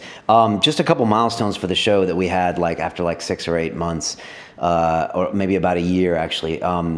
So we'd kind of had just friends of friends, and we started getting a few kind of big guests on, and then Rogan reached out to us, and that was like a huge moment for the show. It was like something we never expected that would happen. In my wildest dreams, I never thought we'd be invited on his show. Yeah. And so I thought maybe if he came through London, we might get him on the show, but we weren't even at that level at that point. Yeah. So that was like a really big thing. And then for him to invite us out there and then for us to go and make it happen, because like a lot of people in life, they actually don't step up to certain opportunities. So I always recognize the fact that we went there and we showed up, and we, because people are weird sometimes. People will sabotage themselves sometimes.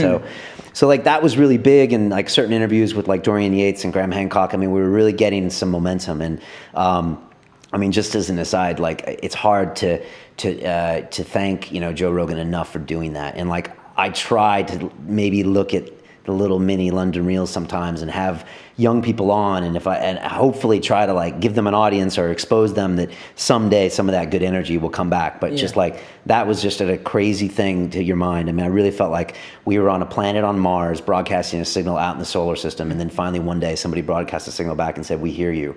And it was like the weirdest thing. So I mean, I could tell you stories about that, but we went and did that, and then I think it was probably 14 months in that Nick and I stopped doing the show together. So let's talk about that. Let's address the elephant in the room. So what happened? What happened? So as I said before, I mean, I was doing this 24/7. This became my life for good or bad. And I mean, I guess it still is right now, for good or bad. It's just something that, I don't know, everything in my life, everything good that's happened to me in the last 3 years maybe has been a derivative of this show, whether it's people I've met or things that I've done or the person I've become. And so like I became obsessed with this show. For Nick, it was something he came once a week to do, it was less an obsession with him than it was with me, of course, and of course it was always going to be my thing and my project and my production, and like I was constantly obsessed with that. And so that was always the case, and we kind of knew that. And it was getting to the point where I was just kind of wondering what direction we were going in. Some days I would feel like I was like trying to have guests over, and like ultimately we're in the entertainment business, and I don't know anything about the entertainment business, but I do know that when you have a guest here, you need to be interested in them, or at least pretend like you are. Because if I'm not interested in my guest, how can you expect anyone watching to be interested in? And there was like little things started to grate at me, and I was just like, all right, dude. Little things. I was like, are you interested in doing this? Do you want to do this? Because if you don't, like, tell me. And we had discussions back and forth, and I'm also super intense, and I'm probably too intense sometimes, and I probably push people for much more than they're willing to do. If I was a startup founder, I would probably be expecting everyone to work Sundays and like all this stuff. And so it just got to a point where I was just like, this is my baby, and it feels like you are not completely invested in what we're doing here. And sometimes I don't really like your energy, and some days I feel like, I don't know, like we're not going in the same direction with this show, and some days I'm like, are you even want to be here? And like I'm doing this all of my life, I'm putting my whole heart and soul in this, and it just doesn't feel like you kind of really give a shit. And so I started feeling this way, and we had talks about this, and and we had talks about like, well, okay, fine. I'm like, if you don't want to do this, then tell me. And I had said that before, and that's probably me being intense, and maybe I was wrong, and maybe I was wrong, but ultimately I had to make a call. And so ultimately, I think it was in January that year where I was just like, look, dude, I want to go in a different direction. We had a couple co-hosts in between there, and I was just like, I want to do this show. I want to have other people in here. I like having other co-hosts. I like having other energy in the room. And I'm like, I want to, this is what I'm going to do here. This is like an obsession for me. And I just don't feel like I want to do this with you anymore. So that was a decision I made. It was a really hard decision. I didn't tell anyone about it. I didn't tell my family or my girlfriend or anything. I just made it, and it sucked. And Nick didn't like it, and I'm sure that's the last thing he wanted to hear, I think. Now, whether he saw it coming, probably. We'd probably talk back and forth for a few months. And like I said, I'm really intense. I'm probably not the funnest person to work with. And in my Where's Nick rant video, which you haven't seen, I think I probably say that. I'm like, you wouldn't want to work with me anyways. And I'm really intense. But that's what I did. And so that was over. A lot of people weren't impressed. A lot of people wanted to know what happened. I didn't respond very well to that. Like, part of me is like, this isn't Real Housewives of America. This isn't the Metro that you read every day and hear about the princess said this and the scandal says this. This is London Real, where we talk about like topics and we talk about people and like we talk about issues. We're not talking about each other, our relationship. So part of me was just like, I don't give a shit what you think. Like, and I don't care if you want to know about our personal relationship. It's not. London Real's never been about that. Yeah. London Real's never been about.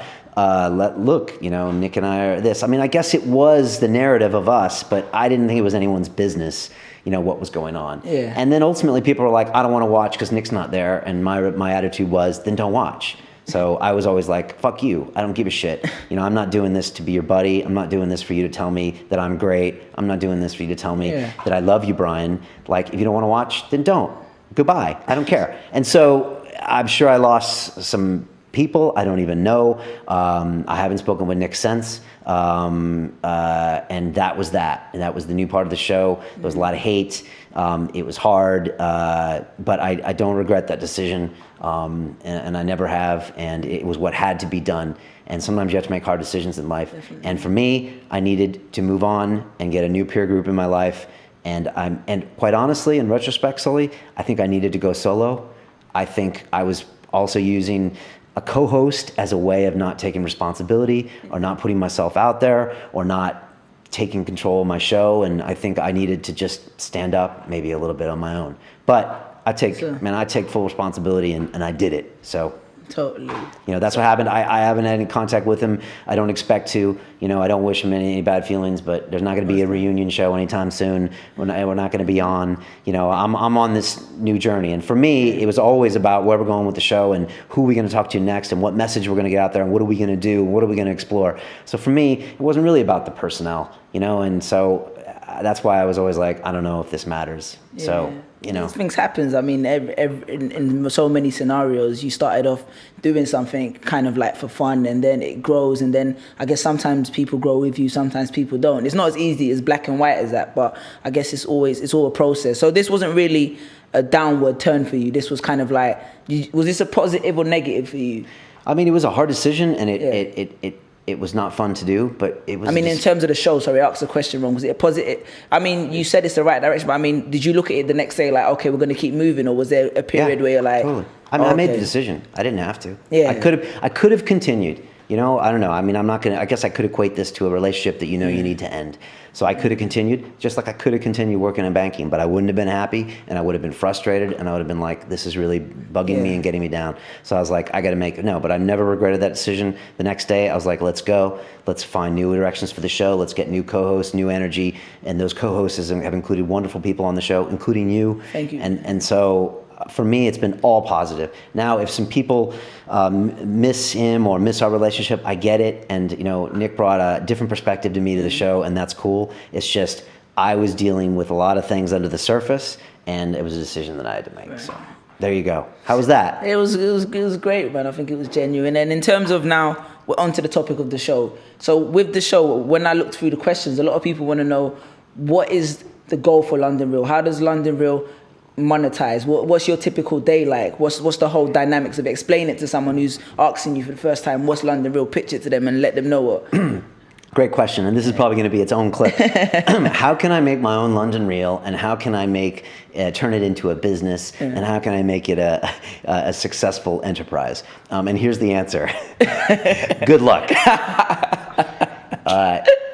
You know, it's as when I was on Joe Rogan, I kind of put out not a challenge, but an invitation to anyone around the world that wanted to start their own reel, you know, to please do, and we would help in any way I can. We put a page up on our website at one point telling people how to do it, and I always tell people to send me a pilot on YouTube, and I pushed lots of people, and Melbourne Reel, and Dublin Reel, and man, Midwest Reel, those guys have done really well, and they've really stuck with it. And now there's a new one, Vancouver Reel. Those guys are doing awesome, great guests, and so. A lot of people start and they're like, yeah, podcasting's great. Look at me. I was like, I just hang out here and people show up and it's like, great. And then they magically edit themselves and they go online. This is fucking great. And then I get sponsors. This is great. But, you know, it's not like that. And you find out when you first start podcasting, it's like, man, just getting guests to show up every week is an effort. You might do it for 3 weeks, but just to keep it going is an effort. And then to try to get any kind of monetization from that is just impossible. You know what it's like on YouTube. Yeah, definitely. And almost any YouTube star, I mean, go to the New York Times right now and search up the last 5 YouTube articles. There are quotes in there from YouTubers saying, you cannot make money on YouTube. Definitely. YouTube's a platform, but it's not a business. And so And I never expected it to be a business. YouTube's a wonderful platform to scale and get your message to the world. As you Definitely, know, yeah. why I hate school but love education. Mr. Slade breaks himself. You have wonderful videos. And so you're able to reach millions of people that way, and so am I. But if you're relying on YouTube ad revenues, that's not a business model. Definitely. And if you're relying on product placement, that's not a business model unless you're the slow-mo guys, or I would say Vice, but they put so much money into their production. I'm sure they don't make money from that. So my point is that I think you should try to start your own reel, and I think you should what I call broadcast yourself. And I'm thinking about giving a talk where I talk about that, because the transformation in yourself is just overwhelming and amazing, because you become a different person and you engage with your community. And like the Vancouver reel guys, they are just like loving it, and like they're becoming better people, and they're engaging, and they're getting feedback, and like doing that it's like having a family. There are payouts that are just incomprehensible. Yeah. But if you want to try to make it a business, I think you're going to have to work very hard. I think very few people make money in the podcasting business. I think the Joe Rogans and the Mark Marons of the world have big enough audiences where they can monetize with their audio ads. Yeah. But for the rest of us, I think it's just kind of hard work. This is no business like I had in the city, by no means. I don't think this is a business, to be really honest, Sully. Yeah. I think it's just not. Unless I am a writer, an author, or I'm a performer like a comedian, or I give talks like Kiyosaki, and I have some way to monetize this vibe of London Real, which I don't, then I don't think this is a business in itself. And I don't want to discourage people, because I think it's a journey that's a wonderful journey, and I might meet my next business partner sitting in this chair, and I've met so many wonderful people.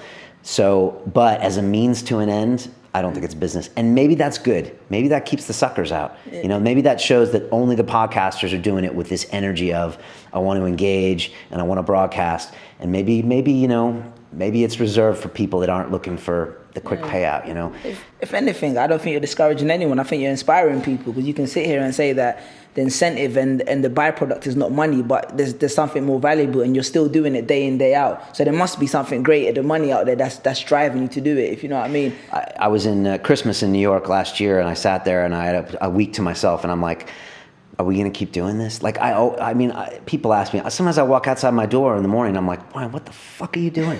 Like, seriously, you're making YouTube videos, and people come to your house and talk. Like, what are you doing? Like, are you insane? I think some people would think I'm insane. And so, like, I said to myself in New York a year ago, I was like, are we going to do this? And I was like, we're going to do this for another year, because look at all these wonderful things that happen to me, whether personal development, or I meet, someone like the Bulletproof guys, and they become a sponsor, and I become, totally integrated with their brand, and I love what they're doing. Or I meet you, or I meet like so many cool people that, or I started Silicon Reel, our tech show, because I met someone on the show, Colin Pyle, and like, look at the great things that happened to me in the last year. And so like, part of me is like, how can I not continue doing this? Because I'm going to be like Brian 3.0 if I keep doing this. And I don't even know where that guy is. And if I ever stopped, like if I ever go back to banking, like none of that happens. My growth curve goes like back to zero, and I'll get my paycheck. And like, so I think about the money in banking, but I couldn't last if I went back there. I think I'd go crazy. Yeah.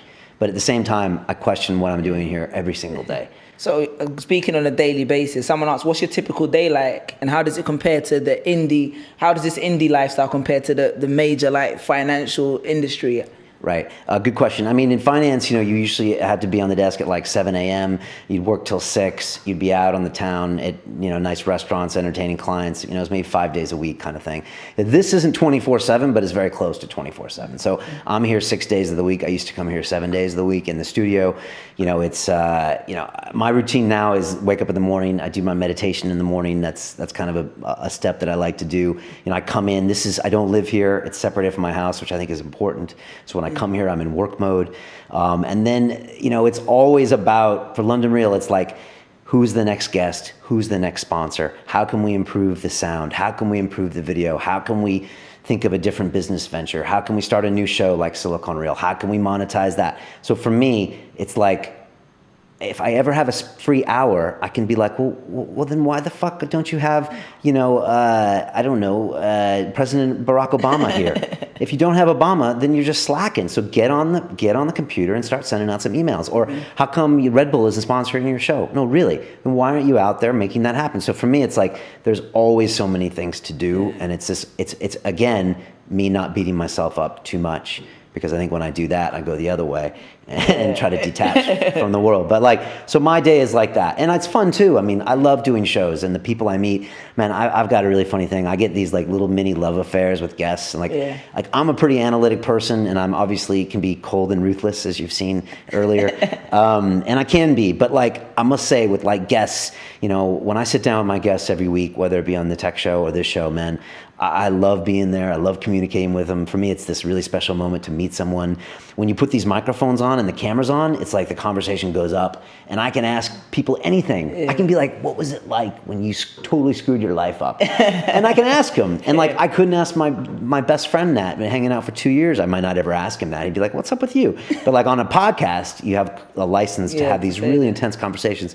It gets to where I don't even like hanging out with people like in social situations, because I can't have these intense conversations. You know? So like, I love show days. I get really, I get a little stressed. I prepare. I watch other YouTube videos. I research. I try to get all the information so the conversation can flow. And I really have like a partial love affair with them. I get really into them. Afterwards, I'm like, oh, this is great. We're gonna hang out together. I'll be your godfather with your kids. You know, and then a few days later it slows down, and then sometimes I'll stay in touch, and sometimes I'll never hear from them again. And that's like the process, you know. And I've had some you know, crushes and some like heartbreaks. Some heartbreaks. It's funny. I mean, even Mark Maron has a show in his TV series about that, about him like kind of becoming friends with one of his guests and stuff. And so it is very emotional, like what I kind of go through. But it's great. And if I don't do a show for like a week or two, I get agitated. Really? Yeah. And I get angry. I'm like, why am I doing this? You know, because I think I really crave that kind of interaction. One thing I've always noticed about like your show is that there's always a certain caliber of guests. What's the curation process like? I mean, when you started, you always maintained a high standard, even though you didn't have the credibility or the reputation to get those guests. Was it always that we still need to make sure we get this type of particular guy? What's the one key thing that every guest has to have if you're bringing them onto the show?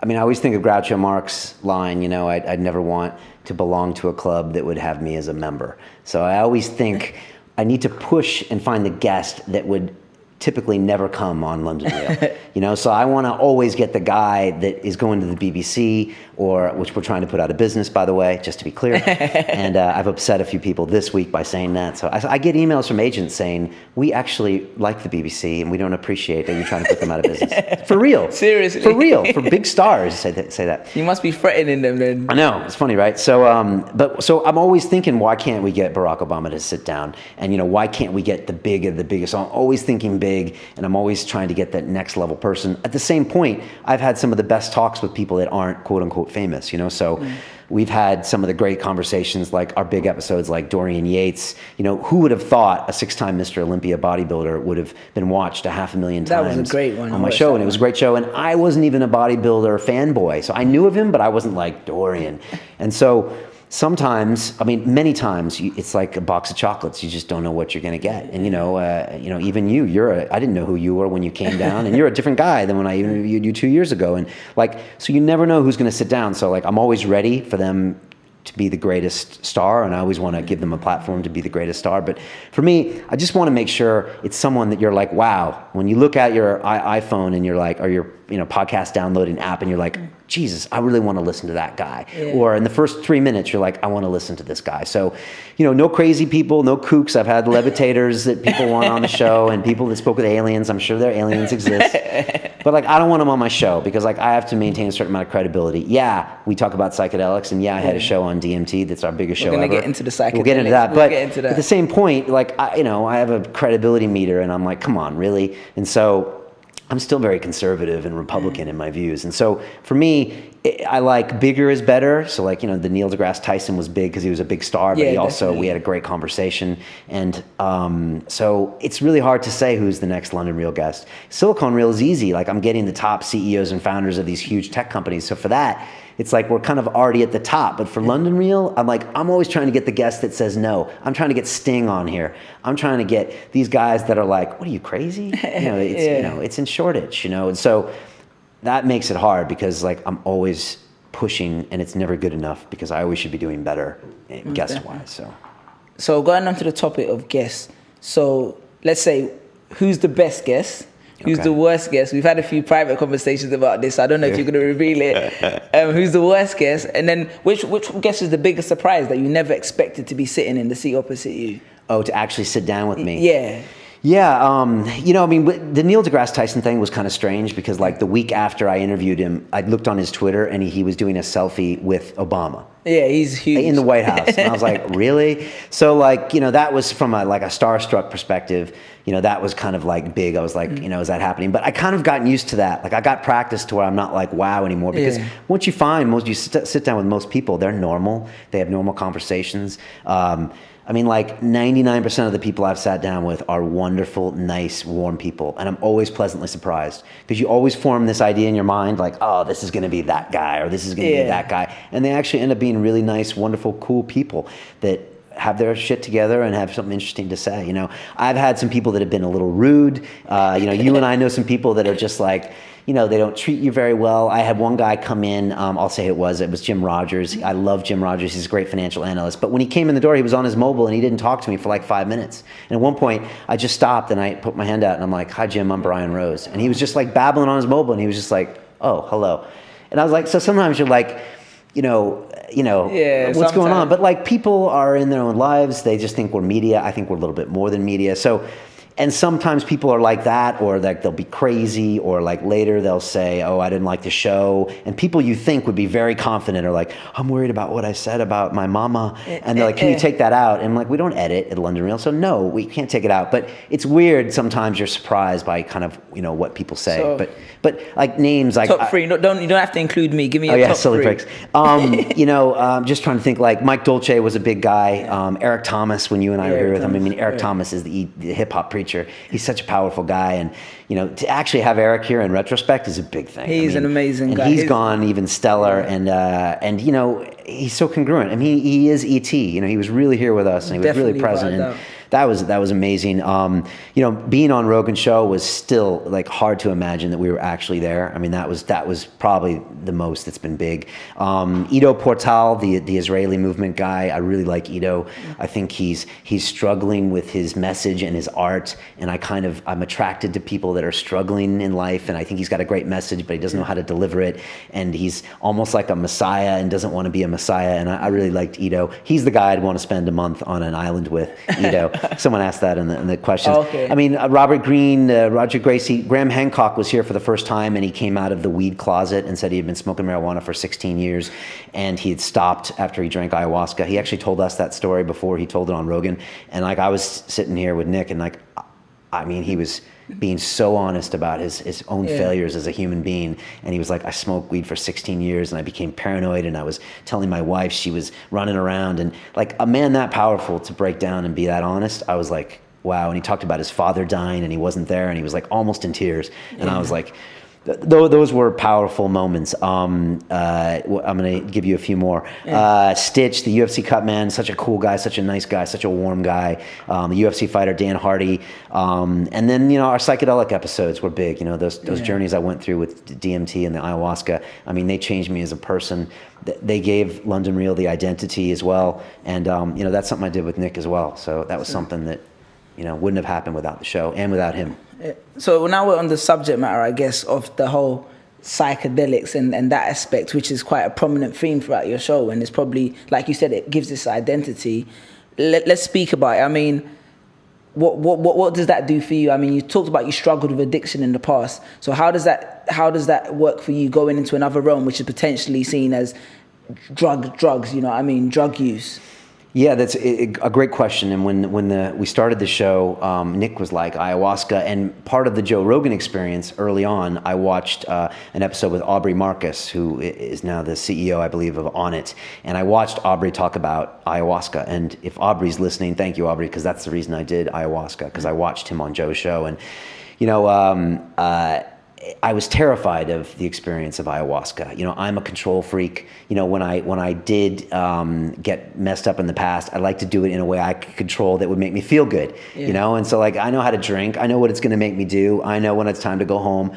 I know these things. But with a psychedelic, you're not in control, and you're put in some really uncomfortable places. And so as like I said, a control freak or someone that always wants to know I'm in charge, it was something I didn't want to do, and it was something I was really not interested in doing, and I was quite terrified of. So, but I was also curious, and I think ayahuasca is something that you find at a certain point in your life. So when you find yourself watching those YouTube videos about ayahuasca or coming on London Real, is a reason, because there's a time when you should find it and a time when you shouldn't find it. I wish, honestly, I had found it in my 20s. I think it would have, I don't know if it would have changed my life. No, it would have changed my life. It would have made me understand myself a lot quicker. You know, I think I would have really understand why are you hiding from yourself, Brian? Why are you running from yourself? Why are you hard on yourself? Why can't you understand why you behave? Love yourself a little bit, accept yourself, and then now let's do something important. And man, I think an ayahuasca ceremony when I was 27 would have altered massively the course of my life. But I didn't know about it. I didn't know it was an option. I would have been the first person to do it probably. If you could have even said, Brian, you could stop drinking and take this stuff and get a whole different perspective on your life, I would have been like, let's do it. I'm sure I would have, you know, but you know, there wasn't much education at the time and people weren't talking about it. And magic mushrooms, I hate that term because it makes it sound hippie and dippy. Yeah, definitely. And I hate that term, and I don't use that term. I call it psilocybin. And you know, when it comes to psychedelics, which are basically the big ones are ayahuasca, which is a brew that you drink that's been used in South America for thousands of years as archaeological evidence for that. The psilocybin mushrooms, which have been around for a long time, but were kind of made public, I think, in Mexico in the 50s when people saw the tribes taking it. And then acid, which was LSD, which was mass manufactured in the 60s, and the government got very scared because you can make millions of these things, you know, quite cheaply. And so these are all kind of the psychedelic category where, you know, you're really going into your mind and you're going to places that you're not going to be comfortable, and you get to investigate things about yourself. And, you know, it's going to be a little scary, and you should be scared. I always tell people, if you're going to do an ayahuasca ceremony or any of these psychedelic experiences, you should be scared. You know, it's not like meditation, and it's not like you're going to have, you know, some MDMA at a concert. This is you're doing work. You're doing work, and you should be doing it in the Terence McKenna way, which is turn the lights out, take the phone off the hook, tell people you're away from the weekend, get on your sofa, take a big heavy dose, and be with it. And that's what you got to do. And that's the way you should do psychedelics, in my opinion. You can do whatever you want. It's a free country, but I don't think it's the best thing to pop some mushrooms and go to a concert. I think it's really about investigating yourself. So. Sorry to cut you off, because I just wanted to get back to that point about, because someone actually asked, when was your first experience, and was it in a cold, controlled environment? So if they're interested, what was that like? So funny enough, I had gone to Amsterdam like 10 years ago with a buddy, and of course, while we were there, we took a bunch of psilocybin mushrooms when we were out one time, and we barely made it back to the hotel, and I fought every minute of the way, and it was one of the worst experiences I ever had. And I was like, I don't ever want to do that again. I want to do the drugs that make me feel good. I don't want to do these ones that, you know, and that challenge my mind and make me feel really uncomfortable. And like, so I was no way. And so when Nick was like, let's do the ayahuasca, I was like, man, I don't want to do this. And when we met with a shaman, which we call Susie, which hopefully we'll have her on the show someday, we talked to Susie, and I met with her, and I said, look, I'm worried about this. And she's like, that's not what this is about. You're going to be in my home. It's a controlled space. You know, it's going to be okay. You're going to drink this. I'm going to guide you through it. And so ultimately I had to take a leap and take a chance, but, you know, we went for it. And that was my first experience. It was controlled. It was a very great experience. It was good. And I ended up doing 2 more of those that year. It was like a goal I set myself to go back in, even though the last thing you want to do after an ayahuasca ceremony, after you throw up and you feel sick, is do another one. But I just made sure I did 2 more. And they were, my second one was a huge experience for me. I took a big dose. I was stressed about it all day. And Susie came over, and she said, I said, so how much are you going to give me? And she said, Mother Ayahuasca told me you need a big dose.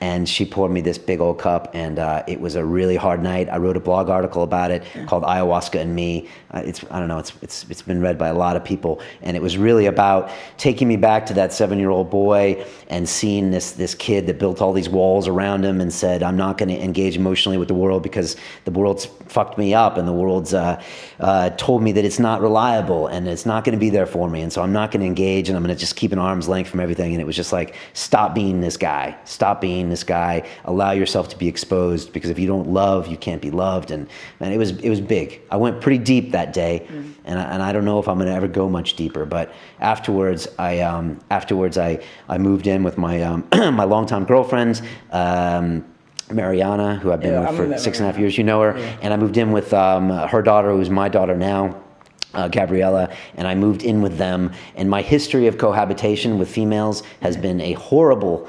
Can we get into that just for a second? I just want to carry it because I want to get to the family part. I'll get that. Relating directly I'll get that. to psychedelics. Yeah. Just before we go off to psychedelics topics and into that issue with family, what's your relationship like with psychedelics at the moment? Good question. So that year I did 3 ceremonies with ayahuasca. I just felt like you need to get this kind of healing done, even though it's not comfortable, but I felt like I really needed to push myself and get those 3 ceremonies done. So I did that. Like I said, the second one was a big one. The third one, not as much. And after that, I've done some solo controlled experiments with psilocybin. So again, big doses, 4 grams, 4.5 grams. I don't think you need that much, maybe even 3.5 grams. Alone, in the dark, by myself, take it, be with yourself, be with the experience for 3 or 4 hours. Expect some pain, expect some hardships, try to learn from it. I will say, and then I've had the one DMT experience, which I chronicled with Alexander Ward, which we saw here.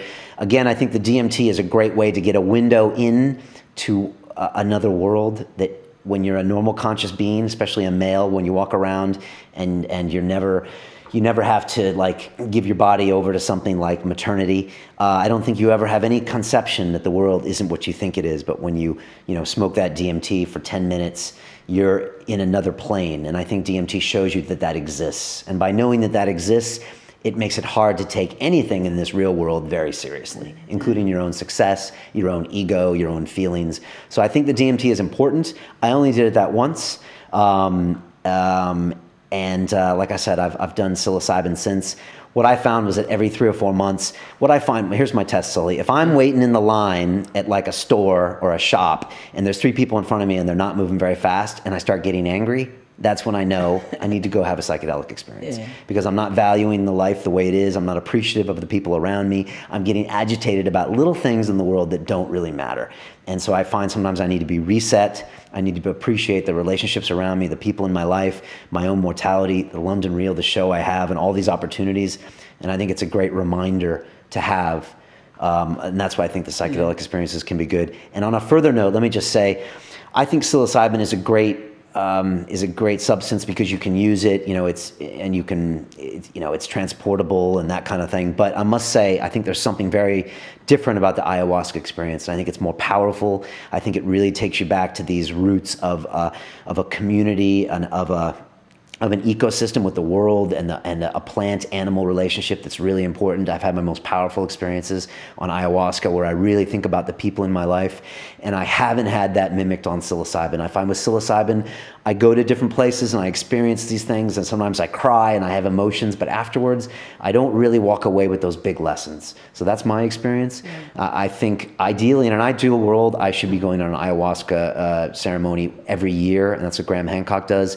Maybe even twice a year, but I need to make that happen. And ayahuasca's trickier because you have to schedule the shaman or go to Peru and you have to spend a night and you're gonna throw up and all that stuff. But, don't let the purging scare you. It clears the suckers out. Again, it just shows you that you're ready to make a sacrifice to get that knowledge. So that's my relationship with psychedelics. Funny enough, there's fewer psychedelic shows in the last year. And so, because ultimately London Reel is my journey, it is. And so you can see the different guests I have, and we went heavy psychedelics. I haven't talked about them in a while. And so this is just me. And some people don't like that. Some people, somebody sent me a message the other day and said, who are all these, charlatans telling you about success? I don't know. I'm on a real success tip these days. I don't even know why. But, I still value the use of psychedelics. I think it's important to come out of the psychedelic closet like I did. And I think it's important for everyone out there to tell people they use psychedelics if they do. That's the most powerful thing. I mean, funny enough, it hasn't really changed anything that I do or guests I book or my tech show. I mean, there's 500,000 people that have watched me talk about smoking DMT, and I don't think it's really affected my life. So I don't know, are there repercussions about coming out of the psychedelic closet? Maybe. Could I go back to banking? I don't know. But, if Barack Obama can write a book about doing coke and smoking weed, I guess I'm okay. You know? So that's kind of what I have to say about psychedelics. I hope I answered your question. People ask me all the time where they can get DMT or where they can get ayahuasca in the UK. I can't respond to your messages. Unfortunately, with this current legal system we're in, it's illegal, and I just can't start telling people where to find things that are ridiculously Class A drugs. And I just went to the premiere of The Culture High, like you did, and it's a great look at why do we have something like a psychedelic, which I don't call a drug, I call a medicine. Why are those illegal when they're clearly not addictive? Because, you know, I used to love addictive drugs, and I've only done, you know, psychedelics, 7 times or 8 times. So, and they clearly have a lot of potential to really help you grow as a human being. You know, it's like 20 years of psychoanalysis in one night. You really can sort through some issues that you're having that are ultimately, you're hurting yourself. You know, you're ultimately hurting yourself when you don't understand yourself. And the UFC fighter Dan Hardy said really well when he was here, and he was really open about ayahuasca, and he came out of the closet. And Dan Hardy is a commentator for the UFC in the UK, and he still came out, and Dan said ayahuasca doesn't change a person, it helps them understand themselves better. And he couldn't have put it better myself.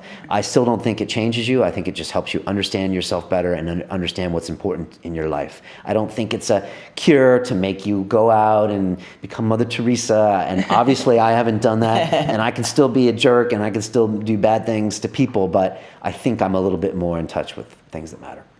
Yeah, I guess you kind of answered the question. Someone asked, is it possible to maintain a responsible family life while using psychedelics? And I guess you sort of answered that. So we're going to go. It's impossible to maintain a family life. Is it possible? I think it's impossible to maintain a family life without psychedelics. I really do. That's why that question was fascinating to me, because for me, they're hand in hand. My family life wouldn't exist without my psychedelic journey. Definitely not.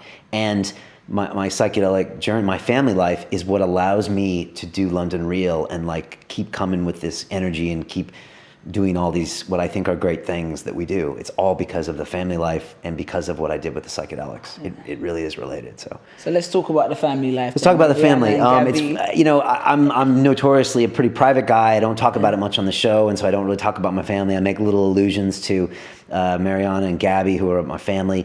Like I said, my history of cohabitating with women is like, you know, is like a gravesite, just littered with bad decisions and bad relationships. I mean, I might go out with someone for 2 years, and as soon as we move in together, like literally 2 months later, it's over and broken up. And I think I've always had commitment issues or whatever. And so I was moving in with them was a really big step, especially with a girl that was 8 years old.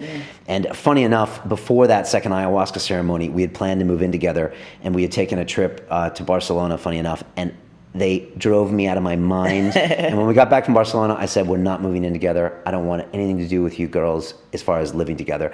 And like Gabby was like, change school. She'd like quit school and all that stuff. And I was just like, not happening. And I had the ayahuasca ceremony like later that week. And I knew that Mother Ayahuasca was just going to be like, come here, Brian, let's talk. And she did. She talked to me real quick. And she was just like, funny enough, most of the ceremony was about me. But quickly she was just like, that's the dumbest shit I've ever heard.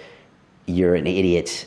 You're moving in with them. Stop being such a jerk. And like, she literally said that in the first like 3 minutes. I'm talking about a spirit voice that talks to you in the psychedelics, if you don't know who Mother Ayahuasca is. So she sorted that out really quick, and I moved in with them. And so yeah, that's my family. You know, you met them. Yeah, we played. What was it? Guitar Hero. Her and Linda was singing away on that like karaoke. Yeah. So that's like been a big part. And you know, I was not that guy. I was not the family guy. Like I said, I've never been married. I never believed in marriage. Maybe because of my parents' divorce. I don't know. I didn't want anything to do with that. I pretty much thought kids were not going to happen, and I didn't really want. I never wanted that. I was always like, that's not me. But I mean, just having a relationship with a child is really important. I actually did some mentoring before having Gabby, where I kind of mentored a boy in Hackney for a year. So I obviously was going to that kind of, you know, giving back or parental roots. Funny, you look at yourself in retrospect, and I obviously was, and I wanted a community, and I wanted to kind of give back, and I wanted to kind of mentor a young person. And so, you know, Gabby was probably one of the greatest gifts I've ever had. And, you know, the funniest thing is, it's really even creepy, is that I was 7 when my parents were divorced, and Gabby was like 6 or 7 when I met her. And, you know, and her father's not in the picture. And so it was like, weird. Like, you have a chance now for the child to have a father figure. So it's heavy. And I love being a father. I take it very seriously, as everything I do. Probably too seriously. when I'm going on about math homework and with Gabby, and it's like 10 o'clock at night, and there's some tears, and I'm like, we got to get this right. She's like, what's going on? Why do I get this? So I take it really seriously, but like I get so much strength from the family, and I have to give a shout out to my girl Mariana. She's fantastic. Amazing. Food is amazing as well. Yeah, she is. She's fantastic. She's Bulgarian. I've been with her for 6.5 years now, and she's. I'm going to put this in, and again, I'm going to quote Ice-T, and I mean this with all the respect in the world, but Ice-T has a saying, and he says, 10 funky hoes is worth one down-ass bitch. And what that's saying is that if you have one solid girl in your life, it's worth 10, funky hoes that look like whatever and do whatever, and that's it.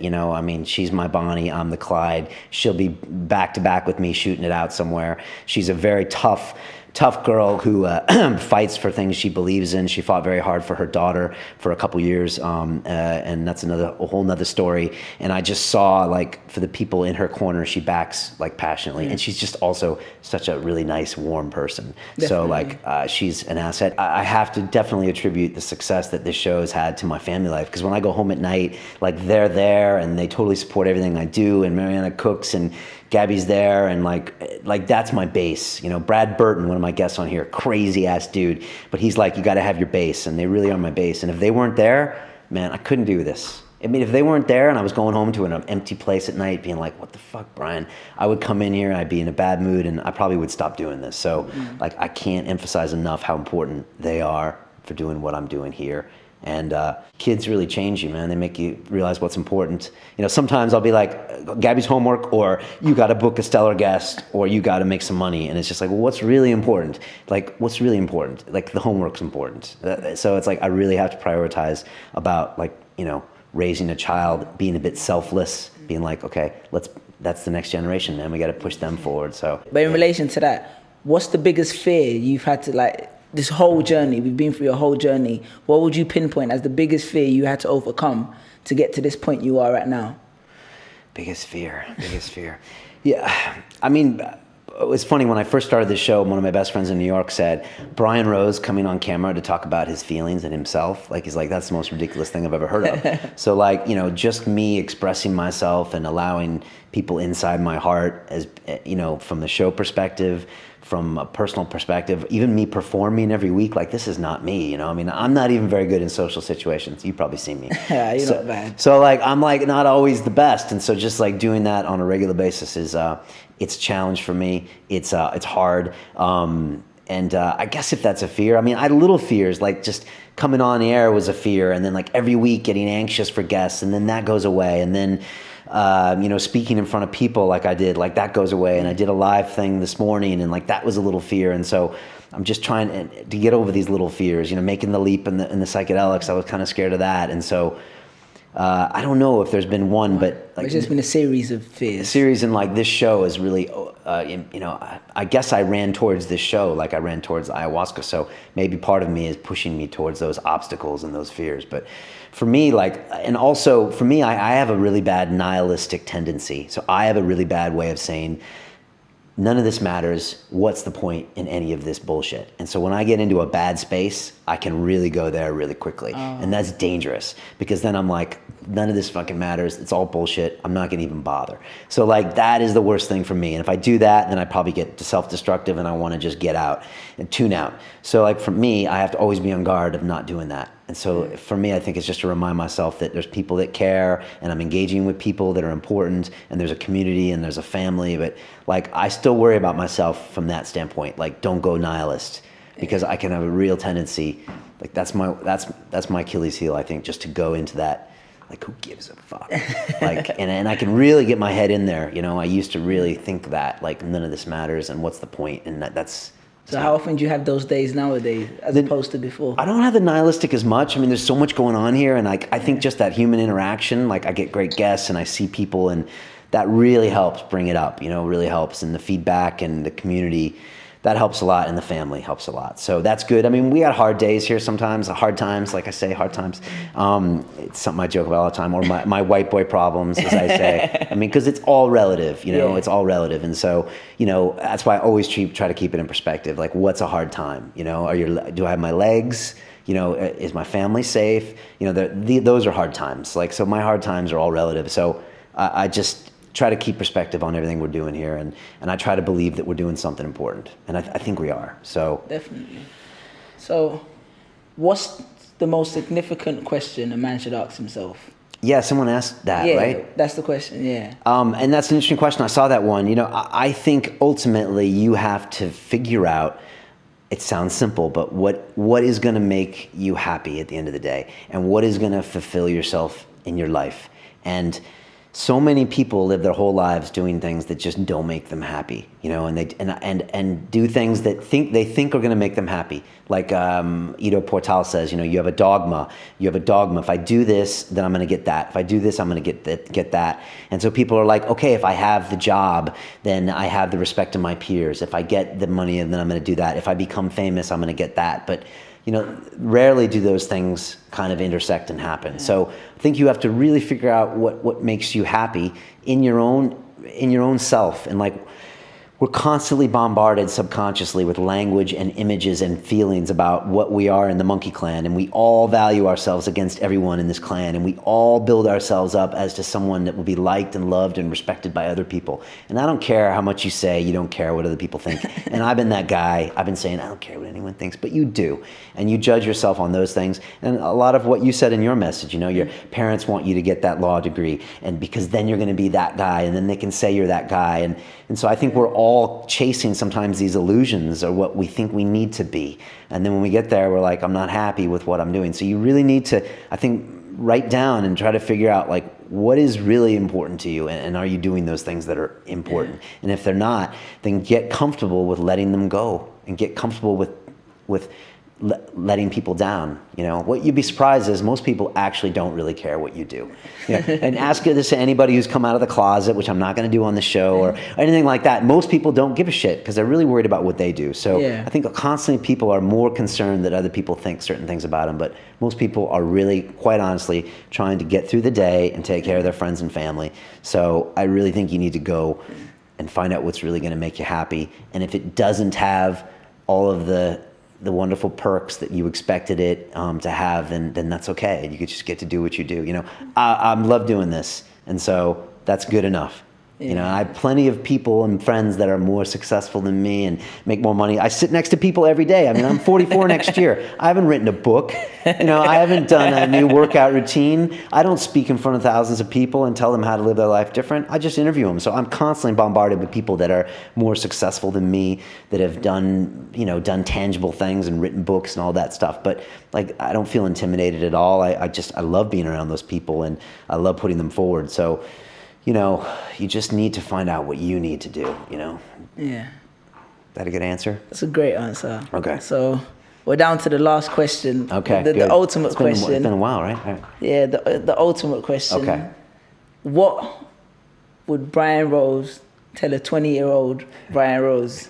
What advice would he give him? Is that how the question? Is that how the question is phrased? Yeah, I think it is. And I specifically didn't prepare for this, so it's funny. You actually kind of asked me this question a little bit earlier when you asked, like, when I was at MIT, like what that guy wanted. And I was 20 years old. I'm a sophomore, junior at MIT, studying mechanical engineering, just starting to study finance, thinking about Wall Street.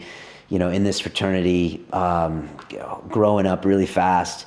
What would I tell that 20-year-old boy? I mean, this boy hadn't had the failures yet. This boy hadn't stopped breathing, one night in New York City and had to be revived by the paramedics. This boy hadn't fucked his life up. This was all hope at that point, and I had, in my late 20s and late 20s, I mean, I had thrown it all away. I'd fucked up all the, you got the degree, you got the this, you got the this, you're going for stardom, and everyone expects these great things from you. And so, but at 20, I hadn't had those failures. And that's why I think that the hardest time it is for people in their late 20s, because that's when, the momentum from the early days starts to peak, and you have to start really judging yourself. Am I what I really thought I was going to be? And can you live with that, But the 20-year-old self, first of all, my 20-year-old self would definitely tell me to fuck off. Definitely not want to hear what a 44 or 43-year-old guy is saying. Like, I don't even think I respected a 30-year-old at that point. I mean, so much of my life, I knew exactly what I was doing. I know what's going on. I know that,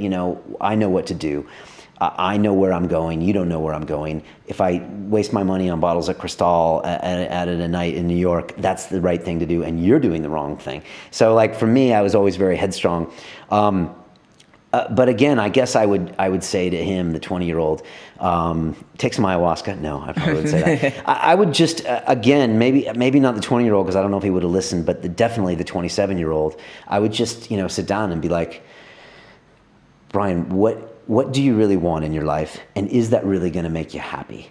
And do you want that because, because you've seen it in the movies, or because in this society of MTV generation and the bling, and this is what everyone's told you is going to make you happy? Or do you want it because, there's really good feelings there? And I would love to talk to that 27, 28-year-old dude that was just, had all the best intentions, was trying so hard, trying to get that money and trying to do this, but like really was clearly clueless and was a train wreck in disguise. And I'd love to just sit him down and just say, okay, buddy, you're okay. Why don't you cut yourself a break? Why don't you love yourself a little bit? Why don't you just get to feel okay with yourself and get to, be one with the community and start doing something that matters, help other people, and let's get some love out there. And let's not be maybe so greedy, and let's sow everything I get from me. And I think that would be what I would tell him. I don't know if he would listen. And again, I just want to say I don't really have any regrets about anything I've done. I'm not a regret guy. I'm not a guilt guy. I never have been. I don't play the guilt trip game. And so anyone who pulls that with me, I end those relationships very fast. And I don't regret any of this. Even my best buddy who hired me and sacked me, I haven't talked to in 20 some years or 15 years. I don't regret any of that. Yeah. And he might say, Brian, you could have had everything. You could have been an MD at this management firm. You could have IPO'd. You could have been worth 50 million, $500 million. I'm sure I could have. I don't regret anything, man. It was the decision I made at the time. It was all good. I'm here. So at that point, I don't have regrets as far as that, man. I lived it. I had no other decision to make, man. I had to do that crazy shit. It's all about the journey, like you always say, man. It's all about the journey. It is a bit. It's hard for me to realize that sometimes, even though I say that at the end of the show. But I mean, it is about the journey. It's hard to realize sometimes when you're in it. But it's like we're doing all these things, and just doing cool things and doing those day-to-day interactions and interacting with people and having those projects and giving's great. One thing great about this show is that my first relationship with anyone I meet is I give. So my first interaction with you, I'm like, Sully, I want to have you on the show and tell the world how great you are. And it's like, so that's a great way to meet people, man. Meeting people, where the first thing you do is you give them something. And so that promotes the most wonderful relationships in the world. So if you can start off that energy with everybody you meet in the world, you get so many great things coming back to you. I couldn't list the number of great things that have happened to me on this show, I think because of that vibe. So amazing. Dude, this is like a record show, man. I didn't even check in the clock. So. Oh, nah. Did we cover everything? I don't know. Did we cover anything? Oh, somebody said, what's the guest I want on someday? It's the guy I've been quoting on the whole show. That's Mr. Ice-T. I've been listening to him since I was in Torrey Pines High School, 17 years old, blaring colors out of my 1968 Mustang that had primer on it because I was in an auto body class. So I'm a big fan of Ice-T. I've always loved his music, but then also I love the guy that he's become, very wise guy, and also a guy that was really on the front lines back in the day, when the government was after him, like he says, when the government's after you. And there's a great interview with Arsenio Hall that Ice-T did, man, and he's on that, and you can just see I think the cop killer controversy had just come out, and you can just see he's a little bit angry, and you can just see all that pressure he had on his shoulder, and people forget that. They see him now with Ice and Coco, and he's like this guy, but man, chilled out, yeah. He was really holding up a lot of stress and powering through some hard times back in the day, and really, making some real headway, and a groundbreaking guy at the time. And I like the guy he's become. He embraces his age, and he's a wise dude. So I hope to sit down with him someday. One day, man. I wouldn't doubt it. I mean, when we have this interview, maybe in 5-6 years' time, where's London Real going to be then? What's the steps? That's a great question. I'm going to have this discussion with myself again at Christmas. What are we going to do? We're going to do this for another year. I'm probably guessing I will say yes. There's a guy that does a podcast called James Altucher, and he's like, if James is great. Yeah, James is great. amazing. You met him, right? Yeah, right. And amazing. he says like, he has some basic things that you need to do with your life. Like he has like love and, spirituality and these other things. He's like, if you have those things working for you, he's like every 6 months, he's like, I get twice as good and twice as much better and twice as much better. So for me, I'm thinking like, if I do this for another year, like it's going to be even better and I'm going to be even better and this is going to be even better. So it's really hard for me to think about not doing this. But like I said, like this, there's nothing obvious about this show.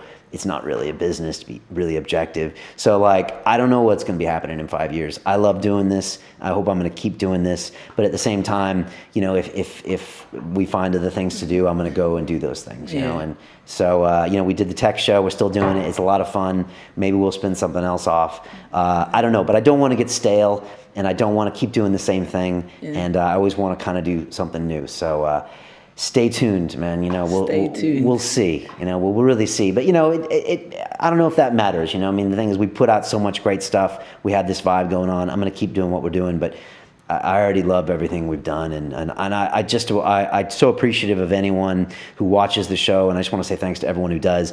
Man, there might be an occasional hate comment online, but like 100% of the people I meet on the streets, and I meet them all the time, they're mostly guys because our fan base is mostly guys, but they stop me and they are the coolest guys, they're the nicest guys, and like I always think like, what if I was a movie star or something, and they said, stop me, and like, you were great in Superman, but like I don't know what I would say. I'd be like, oh yeah, the director was Chris Nolan, blah blah blah. But when these guys stop, I say, what's your favorite episode? And they'll be like, oh, the DMT, or I saw Sully Breaks, or I saw that. And we immediately start talking about something cool. And they're always cool guys. They're always cool people. They're always really thought out, and they're always really introspective. And like, man, I couldn't wish for a better fan base, or whatever you call it, people that watch the show. I don't consider them fans.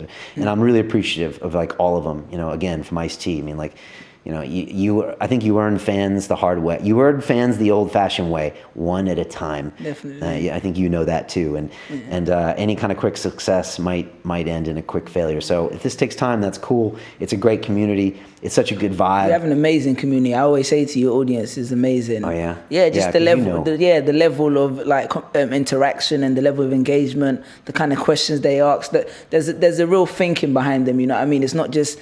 Nothing wrong with that, but it's not just 16-year-old girls saying we love you, Brian. You know what I mean? It's a real, genuine, authentic audience. You can learn more reading the comments sometimes as you can in the interview.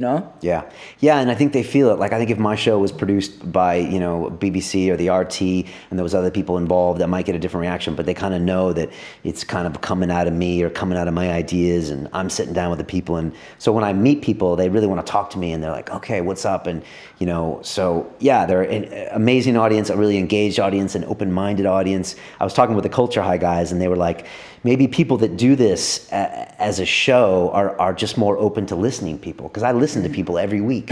So maybe I attract people that want to have a conversation and don't want to tell people what to think. They want to have a conversation. So such wonderful people, and I'm just always amazed when I meet people, and like I said, they're just the coolest people, and I feel very fortunate. I don't take any of this for granted by any means, and I'm not famous or anything. So. Not yet. I don't know what that means. So, did we cover everything? I believe we've got everything. I think we covered everything. Oh, someone asked me like about my nutrition and diet, and I'll just go over it really quickly. Yeah. I do wake up in the morning. I do my meditation. I do have my bulletproof coffee every morning. That is a plug, but I actually do. Yeah. So feed it to me every time I come here. I know, right? right? I love it. I'm actually addicted. You are, right? It's great. So I like that. Good fats that you get in the morning. I love that. I'm still keeping gluten free, which I've done pretty much since the ayahuasca diet. The ayahuasca actually taught me a lot about diet, as far as stay away from gluten and sugars and all that stuff. I can't drink Red Bull anymore for some reason, and as you know, in my early days I used to always drink them. So I've been a big fan of staying off gluten. I haven't gone vegan like my boy Timothy Sheaf. I don't think I will anytime soon, but I do think a good amount of vegetables are important. But that barbecue we had at your house was amazing. Oh yeah, that was good, right? Yeah. Oh yeah, that was was that like the shisha and stuff like that? Yeah, on the grill. Yeah, some Bulgarian style. Yeah, my girl's very good at that. so I like, good lean proteins and like healthy proteins, and like I said, just the gluten-free and just like kind of smart eating, like Dolce says, eat until you're satisfied, not until you're full, and just earth-grown ingredients, man, more than anything. I don't mind some supplements every now and then. I think they're good, but you really shouldn't be living on that stuff, Yeah. That's what I'm doing. Psychedelics, use them, on occasion and infrequently. I think, as Terence McKenna say, use them infrequently and in very high doses.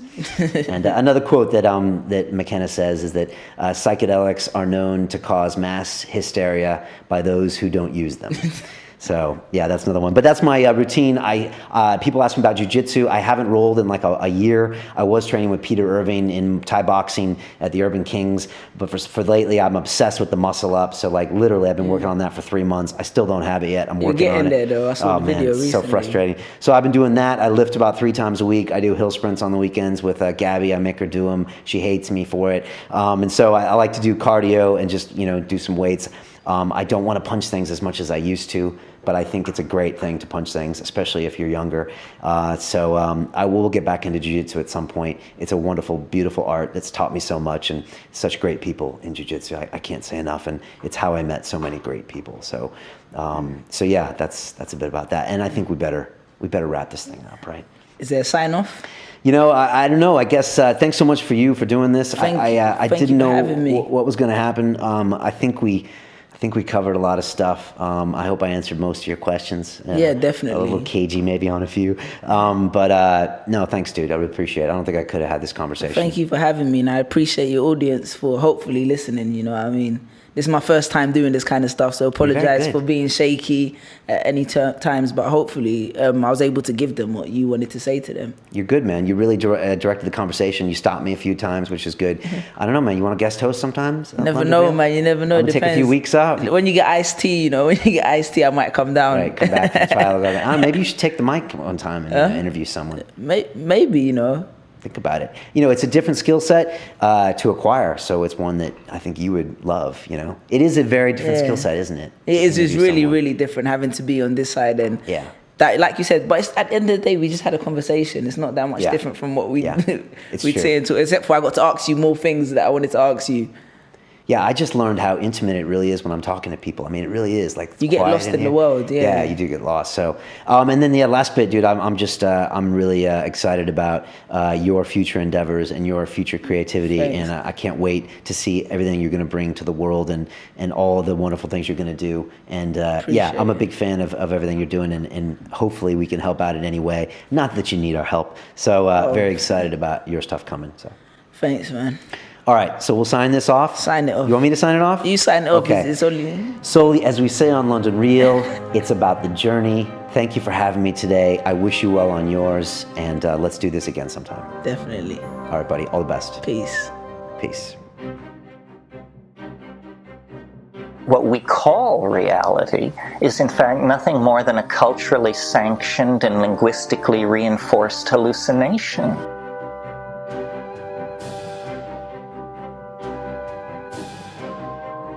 This week on London Real, we have spoken word artist Sully Breaks. We always have this idea in our mind that we're going to get to where we want to be, and then we can sit back and be like, I've made it, now let me enjoy life. But the enjoyment comes from the journey. How would you feel if I told you that crazy people would one day rule the world?